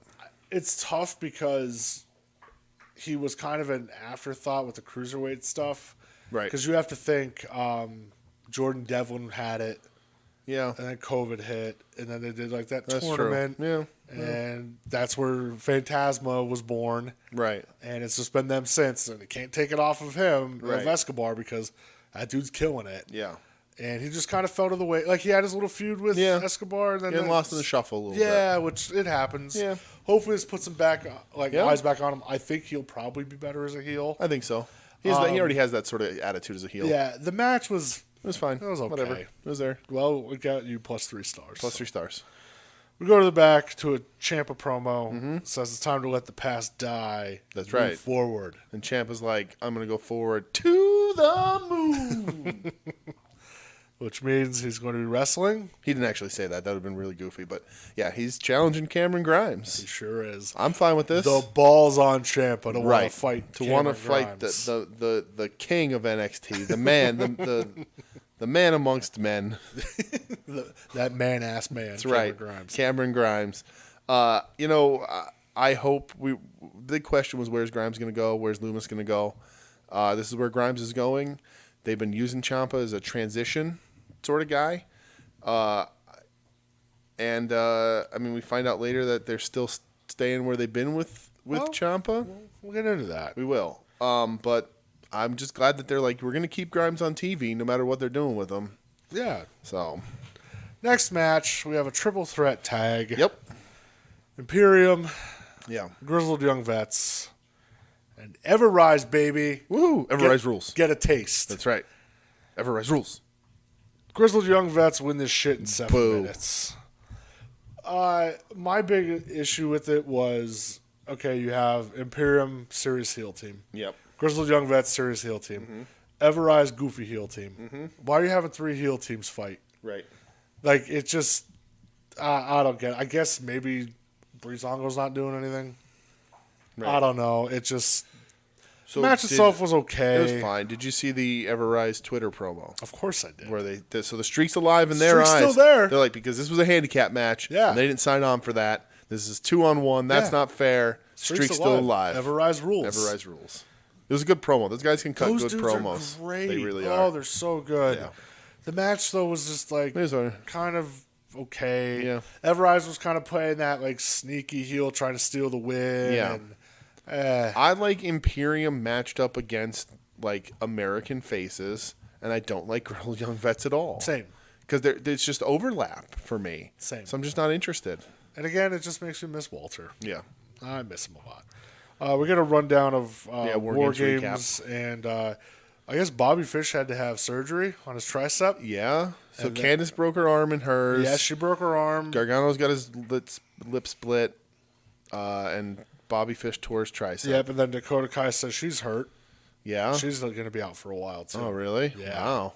Io got a little banged up from the garbage can spot. Well, yeah. I didn't see the thing about Dakota. That stinks. Yeah, so she said she's going to be out for a little bit. Okay. Because even later in the night, Raquel mentions in the promo about her being injured. I just didn't know that it was shoot. Yeah. So those matches, they take a lot out of people. They always have. And they should. Tony Storm gets interviewed. It says that Ember Moon's been stealing her thunder. And then Io Shirai interrupts. It says her title's the only focus. It says, I just don't like you, and socks Tony right in the fucking face. We got a brawl. Tony versus Io. Yep. Sup, Io. They're fighting. Mm-hmm. They fight out to the ring. Yep. Tony bails and then just gets fucking demolished by Ember Moon from behind. Uh-huh. Ember just socked her real hard. Right. Rolls her back in the ring. Io hits the moonsault. Hell yeah. Yeah. Continuity. Mm-hmm. Let's keep this shit going. That's 3 major players right there. Yep. This NXT does a lot of weaving. Nothing like there's no like this wasn't an extended match. It was good, but there wasn't substance to it. But they're interweaving all these little stories. Everybody coming out to challenge Balor. All this stuff they're moving these pieces around, which is really smart. And what you should do post Fallout of a pay-per-view. You essentially. Reset. Right. It's a reset. Right. You reset and see what you can do moving forward. What sticks and what doesn't. Next match we have Tommaso Ciampa. Tomato Chomper. Going up against Cameron Grimes. This thing goes like 11 minutes. Yeah. Ciampa gets the win. Bummer. I get it, but it's a bummer. Grimes is a blast. I thought this match was really good. Match was really good. I agree. But yeah, Grimes is a lot of fun. Yeah. Yep. During the match, Thatcher comes out and pops the chair down in the entranceway to watch. Yeah. His trainee, his name was Press Taylor. I think they changed his name now. Something Rust. Taylor Rust. Is it Taylor Rust, I believe? Yeah. Yeah, he's signed, I guess. Yeah. He tries to interfere. Ciampa just fucking murders him. Right. Ciampa gets the win with the DDT, which looks like he kills people. Right. And Thatcher's got 5 stitches in his ear from when it exploded. Oh, God. That was awesome. Fuck yeah. The Thatcher and Ciampa face off. Thatcher's like, I had nothing to do with that. And Ciampa's just like, you're a bitch, basically. Mm-hmm. And then Grimes comes over and grabs Thatcher, says, I don't need your help. Right. And Grimes is like, listen, this has nothing to, Thatcher's like, that has nothing to do with you. Grimes won't stop because he's fucking Cameron Grimes. Right. And then he gets dropped and put in an ankle lock real quick. Yeah. So, Interesting. Interesting indeed. It's interesting because he lost the match, but it puts all 3 of them in a position to move forward in one way or the other. Yeah. And that's important. And I say that all the time. Who comes out better from any match? Both in most of the time when you have talent that you respect, if it's not a squash match, you want them all to have a place to go afterwards, and all of them to come out not looking horrible. They're just setting it up for Ciampa to be getting beat down by Thatcher and a student. Right. Grimes runs in and makes the save. Mm-hmm. He starts getting beat down. And then Loomis comes and makes the save. Right. And we get the Loomis and Grimes connection. Mm-hmm. And we're going to the moon. Right. And to whatever weird underbelly world that Dexter Why Loomis not? is from. Yep. Let's make it happen, God damn it. Raquel Gonzalez gets interviewed and talks about how she beat Io Shirai at WARGAMES and says Dakota Kai's home because she's hurt. I like the sort of, I need to get my revenge for you hurting my friend. Absolutely. I like it. They're short and dudettes sweet. with attitudettes. Very easy thought process to follow. So it makes it a good wrestling Diesel angle. would have done the same for Shawn Michaels. I don't have to think that hard about it. I get the concept right away. Yeah. And I don't need someone who is inexperienced to cut a great big promo. Just cut a good promo and it's simple concept and I'll get it. Yeah. So let's talk about things that I still don't fucking get. Yep.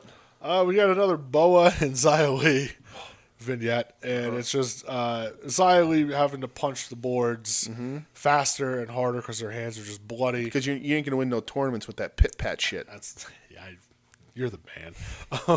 Boa just getting caned over and over and over again. Listen, I know Joe is in on it. Mm-hmm. Doug loved it. Doug certainly has his views of it. Yeah.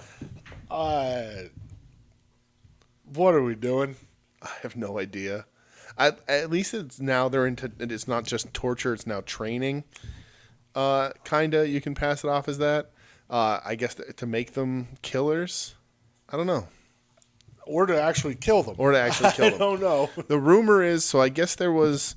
Do we deal with rumor and innuendo? We do. There's two rumors of who the mystery woman behind all of this is. And I guess there was someone they had signed, Karen Q. Karen. Yeah, she's been out hurt for a while. So they're saying that it could be her return as the mystery woman. Let's just throw all the Asians together. Or it could be Satomura. Don't tempt me. That would be amazing. I'll scream. And I know that Sasha Banks has said in the past that she's wanted to wrestle Satomura. That's her dream match, so we'll see. I don't think they'll do it. I mean, I know they signed her to be part of NXT UK to some capacity. And maybe we do get something to get the rub for Xia and Boa. But I don't know. But it is weird. It's real weird. Speaking of things that I once enjoyed that I don't really enjoy anymore. Yeah. The Garganos come out with Redacted Scumbag. Yep. And Indy Hartwell. Mm-hmm. They're stable now. Yeah. The Way.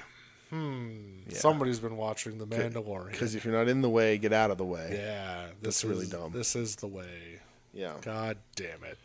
So I watched this because Redacted Dirtbag, I was like, maybe he won't be a huge part of it. And I like this version of Johnny Gargano. Dude, that little dance that he did with the title belt was fucking great. And when he unveiled the trophy and was like, "Do you have any idea how much it costs to overnight ship something from Italy?"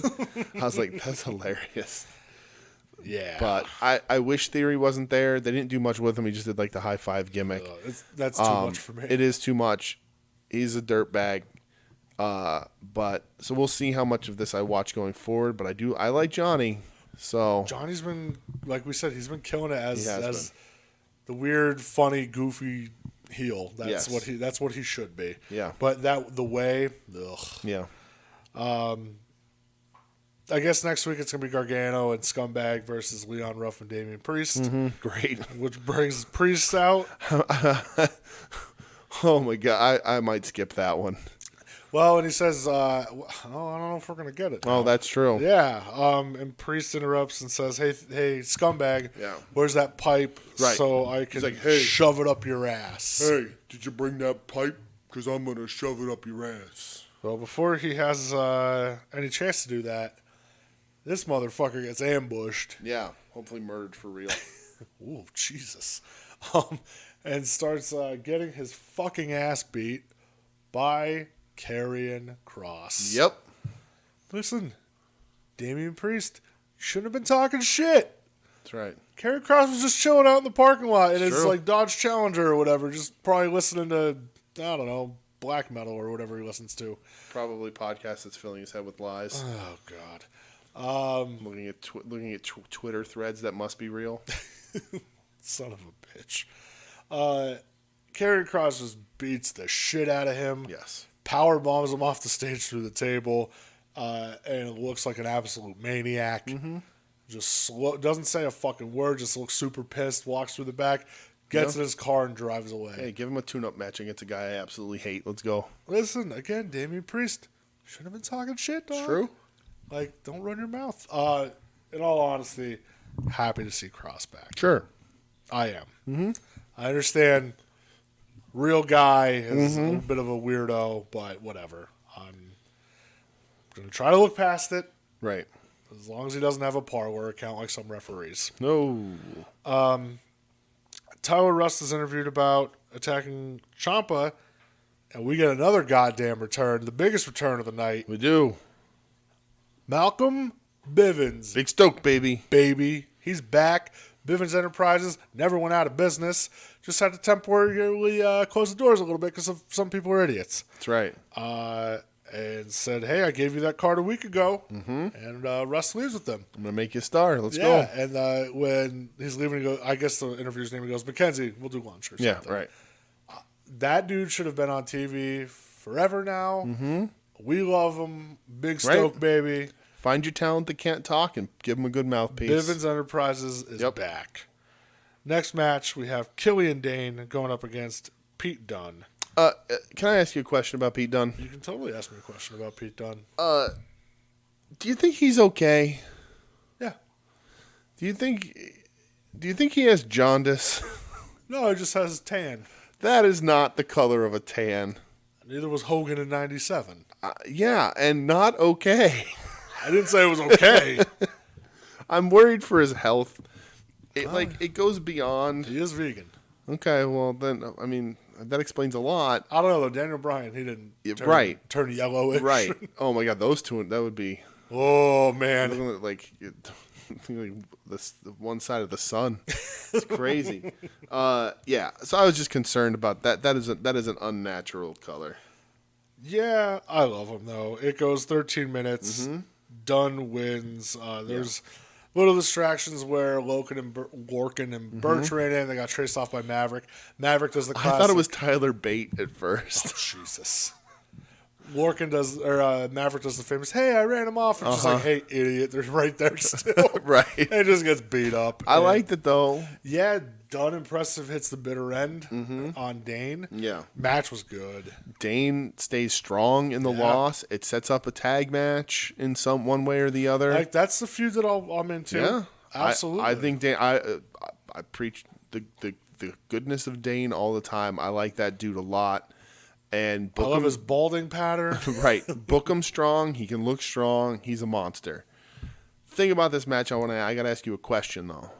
So we know Dunne. You have anything else about what happened in the match you want to talk about? This is a good commentary piece. No, it sounds good. On commentary, Barrett says something about the violence ensuing. Oh, it was hitting a man with a chair or whatever happened, and he was like, that's something that's illegal outside of an NXT ring, but legal inside of an NXT ring. And I want to ask you, sir, what other things are illegal outside of an NXT ring, but legal inside of it? Is this a trick question? I don't know. I didn't pick up on that at all. Barrett asked it on commentary, so I needed clarification. He's got some bad news. Like, what can you do? Can I commit a crime inside of an NXT? Like, can I launder money inside an NXT? I mean, Vince McMahon does that all day. Allegedly. Allegedly. But can I cheat on my taxes? Vince McMahon does that too. Shit. Allegedly. So yes. I'm trying to think of crimes that I can do inside an NXT ring that Vince McMahon doesn't already do with his company as a whole, allegedly. Cover up a murder. Yep. That one I ain't even going to say allegedly. Nope. That was not allegedly. Can I pay off a cop in the middle of an NXT ring and then be like, it's not illegal, I was in an NXT ring? I guess so. Listen, in the NXT ring, there are no rules. Okay, fair enough. It's like the Coliseum in Best of the Best Part 2. What the fuck? We go backstage and Leon Ruff is getting interviewed. Mm-hmm. Gargano and a scumbag walk up and said, oh, Priest is too hurt to go next week. And Ruff's like, I'll fight you 2-on-1. And then Kushida shows up and is like, hey, I'll be your partner. Yep. I'm good with that. Yeah, I want Kushida to just rip arms off of everybody. Right. Literally everyone. I don't care. I mean, since we've known about members of the Redacted Club, Kushida's career has basically been beating them up and sending them off TV. So which is fine by me. Perfect. I hope it doesn't change. Right? I hope another member of the Redacted Club doesn't run back in and try to get his heat back. Right. Let's just say that. Yeah. Main event time. Ember Moon going up against Raquel Gonzalez. Yep. It goes 12.5. Raquel Gonzalez got the win. I fucking love Ember Moon. Yeah, Ember's been killing it. She, like, every week I say it, Yeah. she has a fire lit under her ass. For sure. She has something to prove, it seems. Yeah, definitely. And she could fucking go. My favorite spot in this whole match is Ember climbing like the structure support near the commentary tables and Raquel throwing her off onto her shoulders. Awesome. Yeah. They did some cool stuff. Protected Gonzalez because I think Gonzalez is good, but there was some worry about Ember being able to carry Raquel to a main event match after a big show like the War Games, because in War Games it's pretty easy to protect some people. And I thought it was good. I thought Gonzalez looked good. I think week to week she improves. And Ember is pretty fucking great. Yeah. Definitely a step up from Raquel versus Shotzi, the ladder match. Yes. Last week, we were both not fans of that. One of those ladder matches are a weird spot anyway. And Raquel is just not, I don't think, fundamentally there to be able to transition that over into a match, like a ladder match, what a ladder match takes. Yeah, and I think I've seen great wrestlers have bad ladder matches. Of course.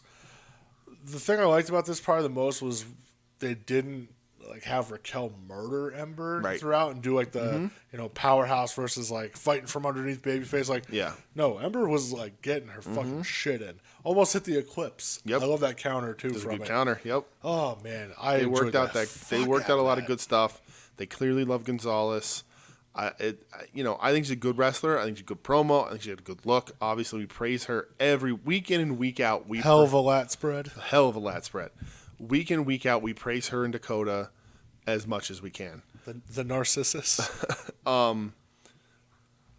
And clearly they like her, and I think it's a lot to do with her size. She's built really well, and a great looking professional wrestler. Yeah. After the match, Toni Storm shows up in her Hiromu Takahashi jacket. Did it have punk rock bands on it? I was trying to read. There was a word up her arm, but I couldn't get a good. I don't think it did. It just was like, oh, that's Hiromu's jacket. I couldn't get a good shot on what it said. Yeah. Rhea Ripley's listen, I'm going to say this and take it however you want to say it. Toni Storm, whatever the hell she wants. Agreed. Rhea Ripley's music hits. She helps Ember out of the moon. She helps Ember out of the moon, which is good because Cameron Grimes was going there and she would have been in the way. She would have hitched a ride to the moon. Yeah. Helps her out of the ring. Yes. Before she stares down Toni, and then Raquel steps in front of Toni. Yep. So I guess we're going to get Raquel versus Rhea again? Yeah. Round 2? So I don't mind this feud. I think it'll be fun. I thought the first time was fun. But I would have rather Ripley versus Toni. So there's a lot of different moving pieces you could have. Yes. You could have Rhea versus Toni. I don't know if I want to see Rhea Raquel again already. I don't need to. But it'd be good. After this match, I want to see Raquel Io. Yeah. Yeah. I think that's the route you go. Yeah, I thought that's where they were going too. But if Io's a little banged up, they got to stall. Io didn't look too banged up in her brawl and a moonsault. Well, that's true. Not like Dakota, who wasn't even on the show. Yeah. And Candice, she's not going to be doing anything with a broken bone in her arm. Right. So, yeah, I don't know. Yeah, I don't know that we need Gonzalez Ripley again, but it seems quick, but we'll see where it goes. Yeah. Because it could still go anywhere. Yeah. Well, that was NXT, my friend. It was. So I'm going to ask you the questions. Okay. Match from each show, match overall, and your show of choice. Okay. AEW, I pick the six-man tag. King and the Family versus Archer and the Lucha Brothers. I would have picked the main event, but the ending pissed me off enough that I would not do that. Those are 6 guys that I can get behind. I like the pair-offs. I like Butch versus Archer. I love watching Eddie Kingston wrestle lucha guys because he's fucking great at it. And he doesn't look like he should be, but he knows what to do because he knows this is where it's what he's trained. He took that cutter from Phoenix like he got fucking shot. Right, and he took a run like Kingston's great. NXT goes to Dane for me because I love Dane. I praise him every week too. Seriously, that dude is underused in this company. He should be wearing gear. He should be, it's fine. I get it. Lots of people wrestle in jeans. Put your knee pads on the outside if you're going to do it. But shout out to Howard the Dave. But for real, I like Dane. I think that's a good matchup. I like that it's storytelling that makes sense. That commentary can acknowledge and they can move on from, and you get a good match out of it. I like those guys.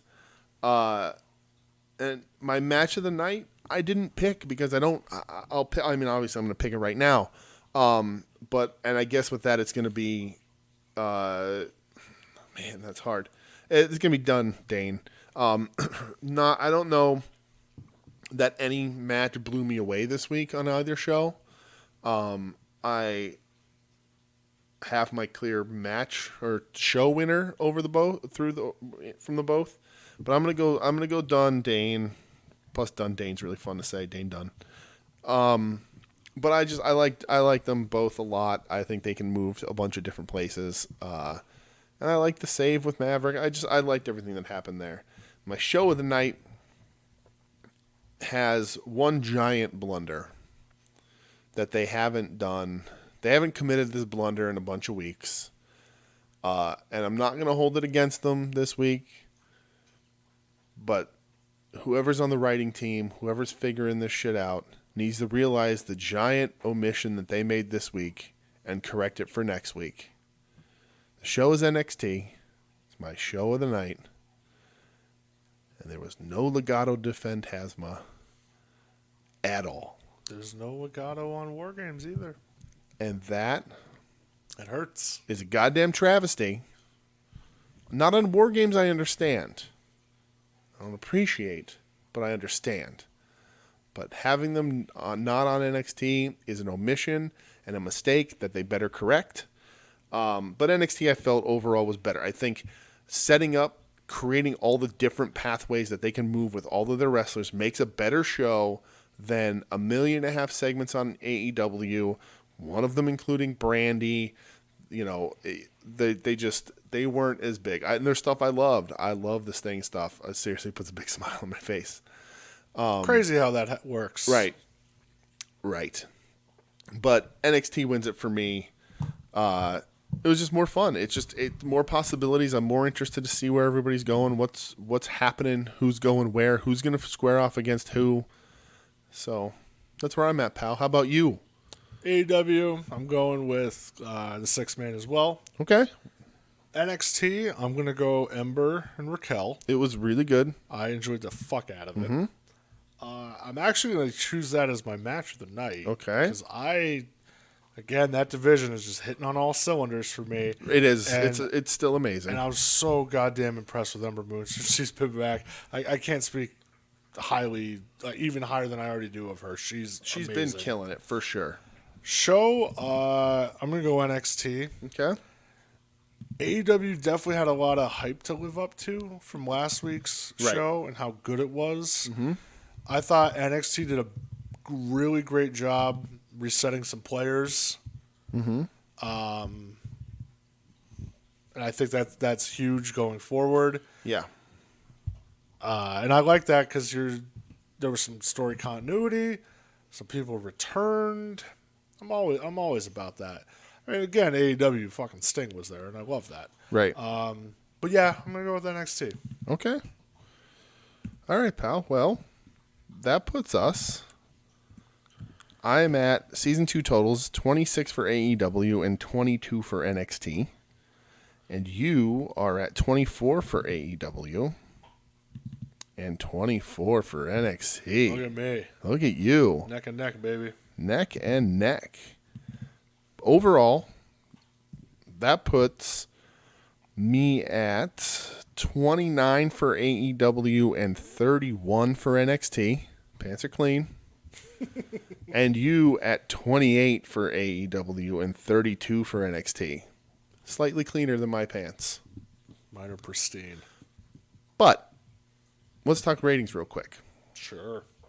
Big deal on the ratings. Bigger deal looking at the numbers. Not so big when I look at what they were last week. So AEW pulled a 995,000, which is huge. Big number. And we expected that. Right. I'm sure they expected to break the mill. Sure. And they didn't.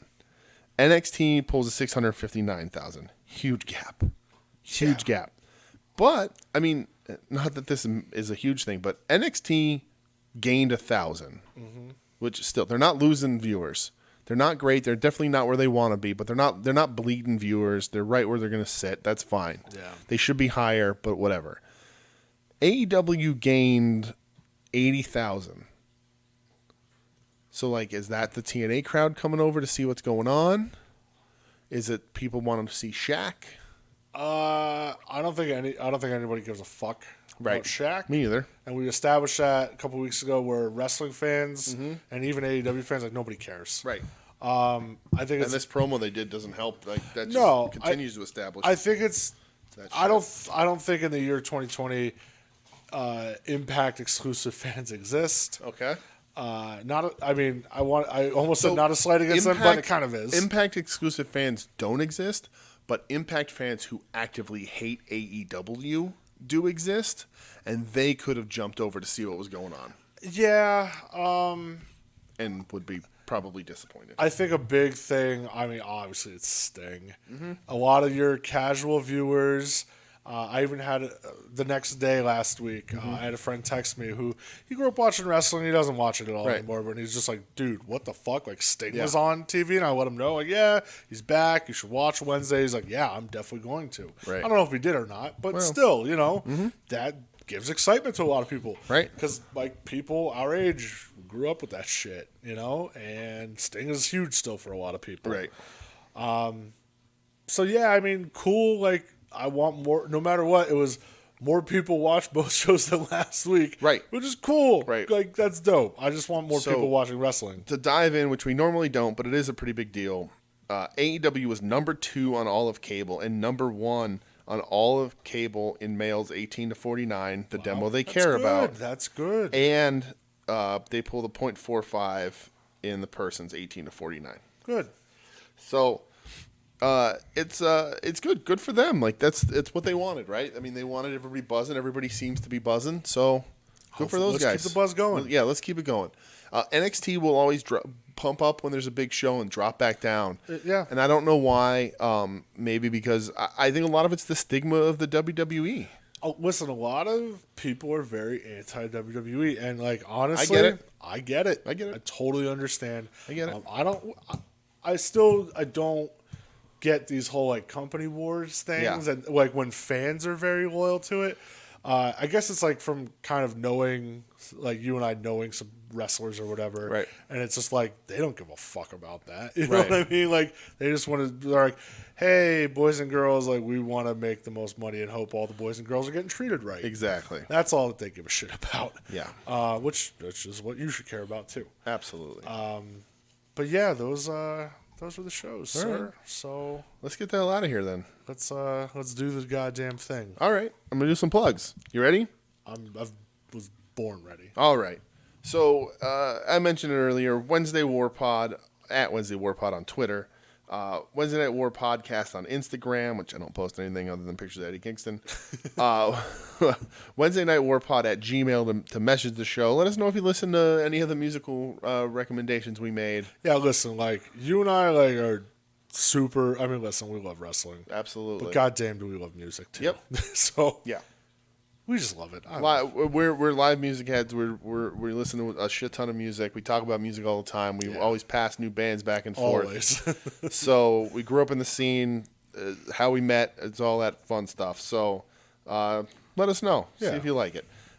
You can find the show at WednesdayNightWarPodcast.com, but also at PWPonderings.com. Welcome to all the listeners who found us through there. That partnership is new and growing, and we're very excited. So that's pwponderings.com, at pwponderings on Twitter. They've been great so far. They give us a ton of support and retweets and getting our voices into people's ears, which you can thank them and or curse at them for that. Whatever your preference needs to be. We are also a member of the soon-to-be-named network at STBN Network on Twitter, soon-to-be-named-network.com. And there's a bunch of friends there. Longbox Heroes, At Odds with Wrestling, Profane Argument, Final Wrestling Plays, Puzzle Warriors 3, Porch Talk, and sort of network-adjacent Pod Van Dam. You can find all those guys at soon-to-be-named-network.com for other wrestling talk, for comic book talk, for mobile game talk. Puzzle Talk. Porch Talk, the greatest podcast. Garage Talk. Yeah, Porch Talk's on hiatus, right? Outside of that, we got our friends at the Pod That Dreaded Sundown.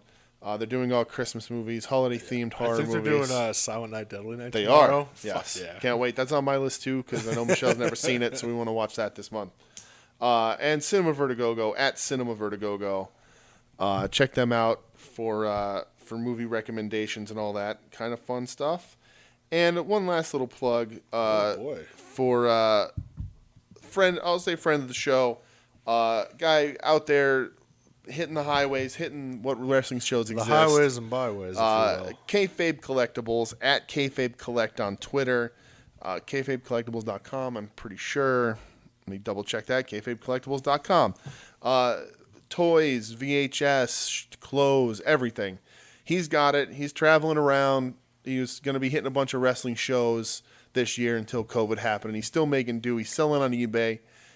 He'll help you out. And he's got a brand new logo today, created by me. Yay! Him and I worked together. He's very happy with it. And I had a lot of fun doing it. So visit him. Give him a like on Twitter. Even if you're not going to buy anything, just retweeting, getting eyes on this guy who's out there trying to hustle, trying to make the money, trying to follow his dream. Hey, listen! Shout out to Joey who runs it. Right. You're supporting wrestling. I'm all about it. Absolutely. He supports indie wrestling. He hit the indie shows. Bill Alfonso did a promo for him on his Twitter, right? So you don't get much better than that. So hit him up. That's my last plug. If you want to hit us up personally, I'm at the Dooge, THEDOOGE. I'm going to be watching some Christmas-themed horror movies this month, and then I'm going to inevitably hit the greatest adaptation of a Christmas Carol ever created, which is a Muppet Christmas Carol. And then I'm going to be hitting Emmett Otter's Jug Band Christmas because those two are mainstays in the house. They are must-haves, and I'll probably squeak in the Muppet Family Christmas on YouTube, which is also a great one because I like the Muppets a lot. Talk to me about that stuff. Mm-hmm. We watched Krampus, and it's so fucking good. Mm-hmm. So, how about you, pal? If you want to talk to me and tell me your favorite line from Friday, Debo, baby. Looking like Freddie Jackson. I think that's my favorite line. I mean, that was, yeah, for sure. It's a great one. If you would like to join Team Taz, wow, you're going to have to come speak with me. Okay. Probably not. Yeah. But I'm Team Taz forever. So talk to me about Taz because I love him. Talk to me about Cholula Sweet Habanero Hot Sauce. Ooh, it's delicious. Thanks to you. It's amazing. You changed my life. It's pretty much the best thing ever. You changed my fucking life because I had it at your house and I immediately went and bought like 3 bottles of it afterwards. It's pretty much the best thing. And I'm so in love with it. Yeah, as you should be. Yeah. Also, I don't know. Joe Bob Saves Christmas is on tomorrow night on Shudder. We're gonna be hanging out. Yeah. So can't wait for that. Also, listen to new Glitterer record. Those are. They put out a record. Well, new songs out, up for pre-order. Ben. Rustin did the video for Ned, and it's so cool. All right. So listen to that. More Again, music. we love music, so True. holler at us. But that, if you want to talk about any of that shit, at BrettXEdge570 on Twitter. Let's talk some goddamn shop. Also, this weekend, if you want to watch some motherfucking pro wrestling, and why wouldn't you? which also, listen, I've been a real bad Japanese wrestling fan lately. I didn't really keep up with much. Life has been... It's only 24 days until Wrestle Kingdom? Yeah, that's all. But I think on Saturday is the final for Best of the Super Juniors and World Tag League. So I'm going to have to watch that. Okay. But if you want to watch some independent professional wrestling... Ooh, where would you do that? You can go to independentwrestling.tv. What? Jerry's Internet Wrestling Emporium. Amazing. You can watch on, I don't think they have anything tomorrow night, but Saturday. You don't want to compete with Joe Bob. That's why. That's smart programming. Absolutely. Right there. Yeah. So Saturday they have 2 shows going simultaneously. We have Synergy Pro Wrestling Women's Garden State Invitational 2020, all women's show. Support that. Willow Nightingale's on it. Faye Jackson's also there. So if that's your jam, watch it. Also, ICW Pit Fighter Volume 5. Oh, Pit Fighter. Yeah. Dan Maff is on it. Okay. Wow. A Christmas tree death match, which I feel like I want to tune in because it's Neil Diamond Cutter. What a name. My favorite name ever against Jeff Cannonball. Okay. Dominic Garini's on the show. Akira is on the show. So if you want to watch that, that's on Saturday at 8. And then Sunday at 8 o'clock, No Peace Underground presents You Will Never Be One of Us, which is a take off a Nail song. Oh. I believe that they do like no ring shit. Okay. Matt Justice is on the show. Yeah. Neil Diamond Cutter versus Lindsay Snow. Wow. Neil Diamond Cutter's getting around. Listen, he's going to Extreme La Parka. He's going to take over the biz, brother. And Masada's also on the show. Wow. But if you want to watch any of those, use promo code Mortis. That's right. It'll get you 5 whole days for 5 free. entire days. What a deal. Some whole ass days. What a deal. So that's it. That's all it is. That's all I got. Do your thing. Let's get out of here. Well, thanks everybody. Real quick, also, thanks everybody for anybody who's reached out recently for your very kind words. We appreciate you. You know who the fuck you are, whether you did it publicly or privately. We appreciate you very much. Wow. Just so you know that. Those things don't go unnoticed. Let's just say that. It's true. But everybody, thanks for listening. We'll catch you next week. Until then, pro wrestling. Let's go.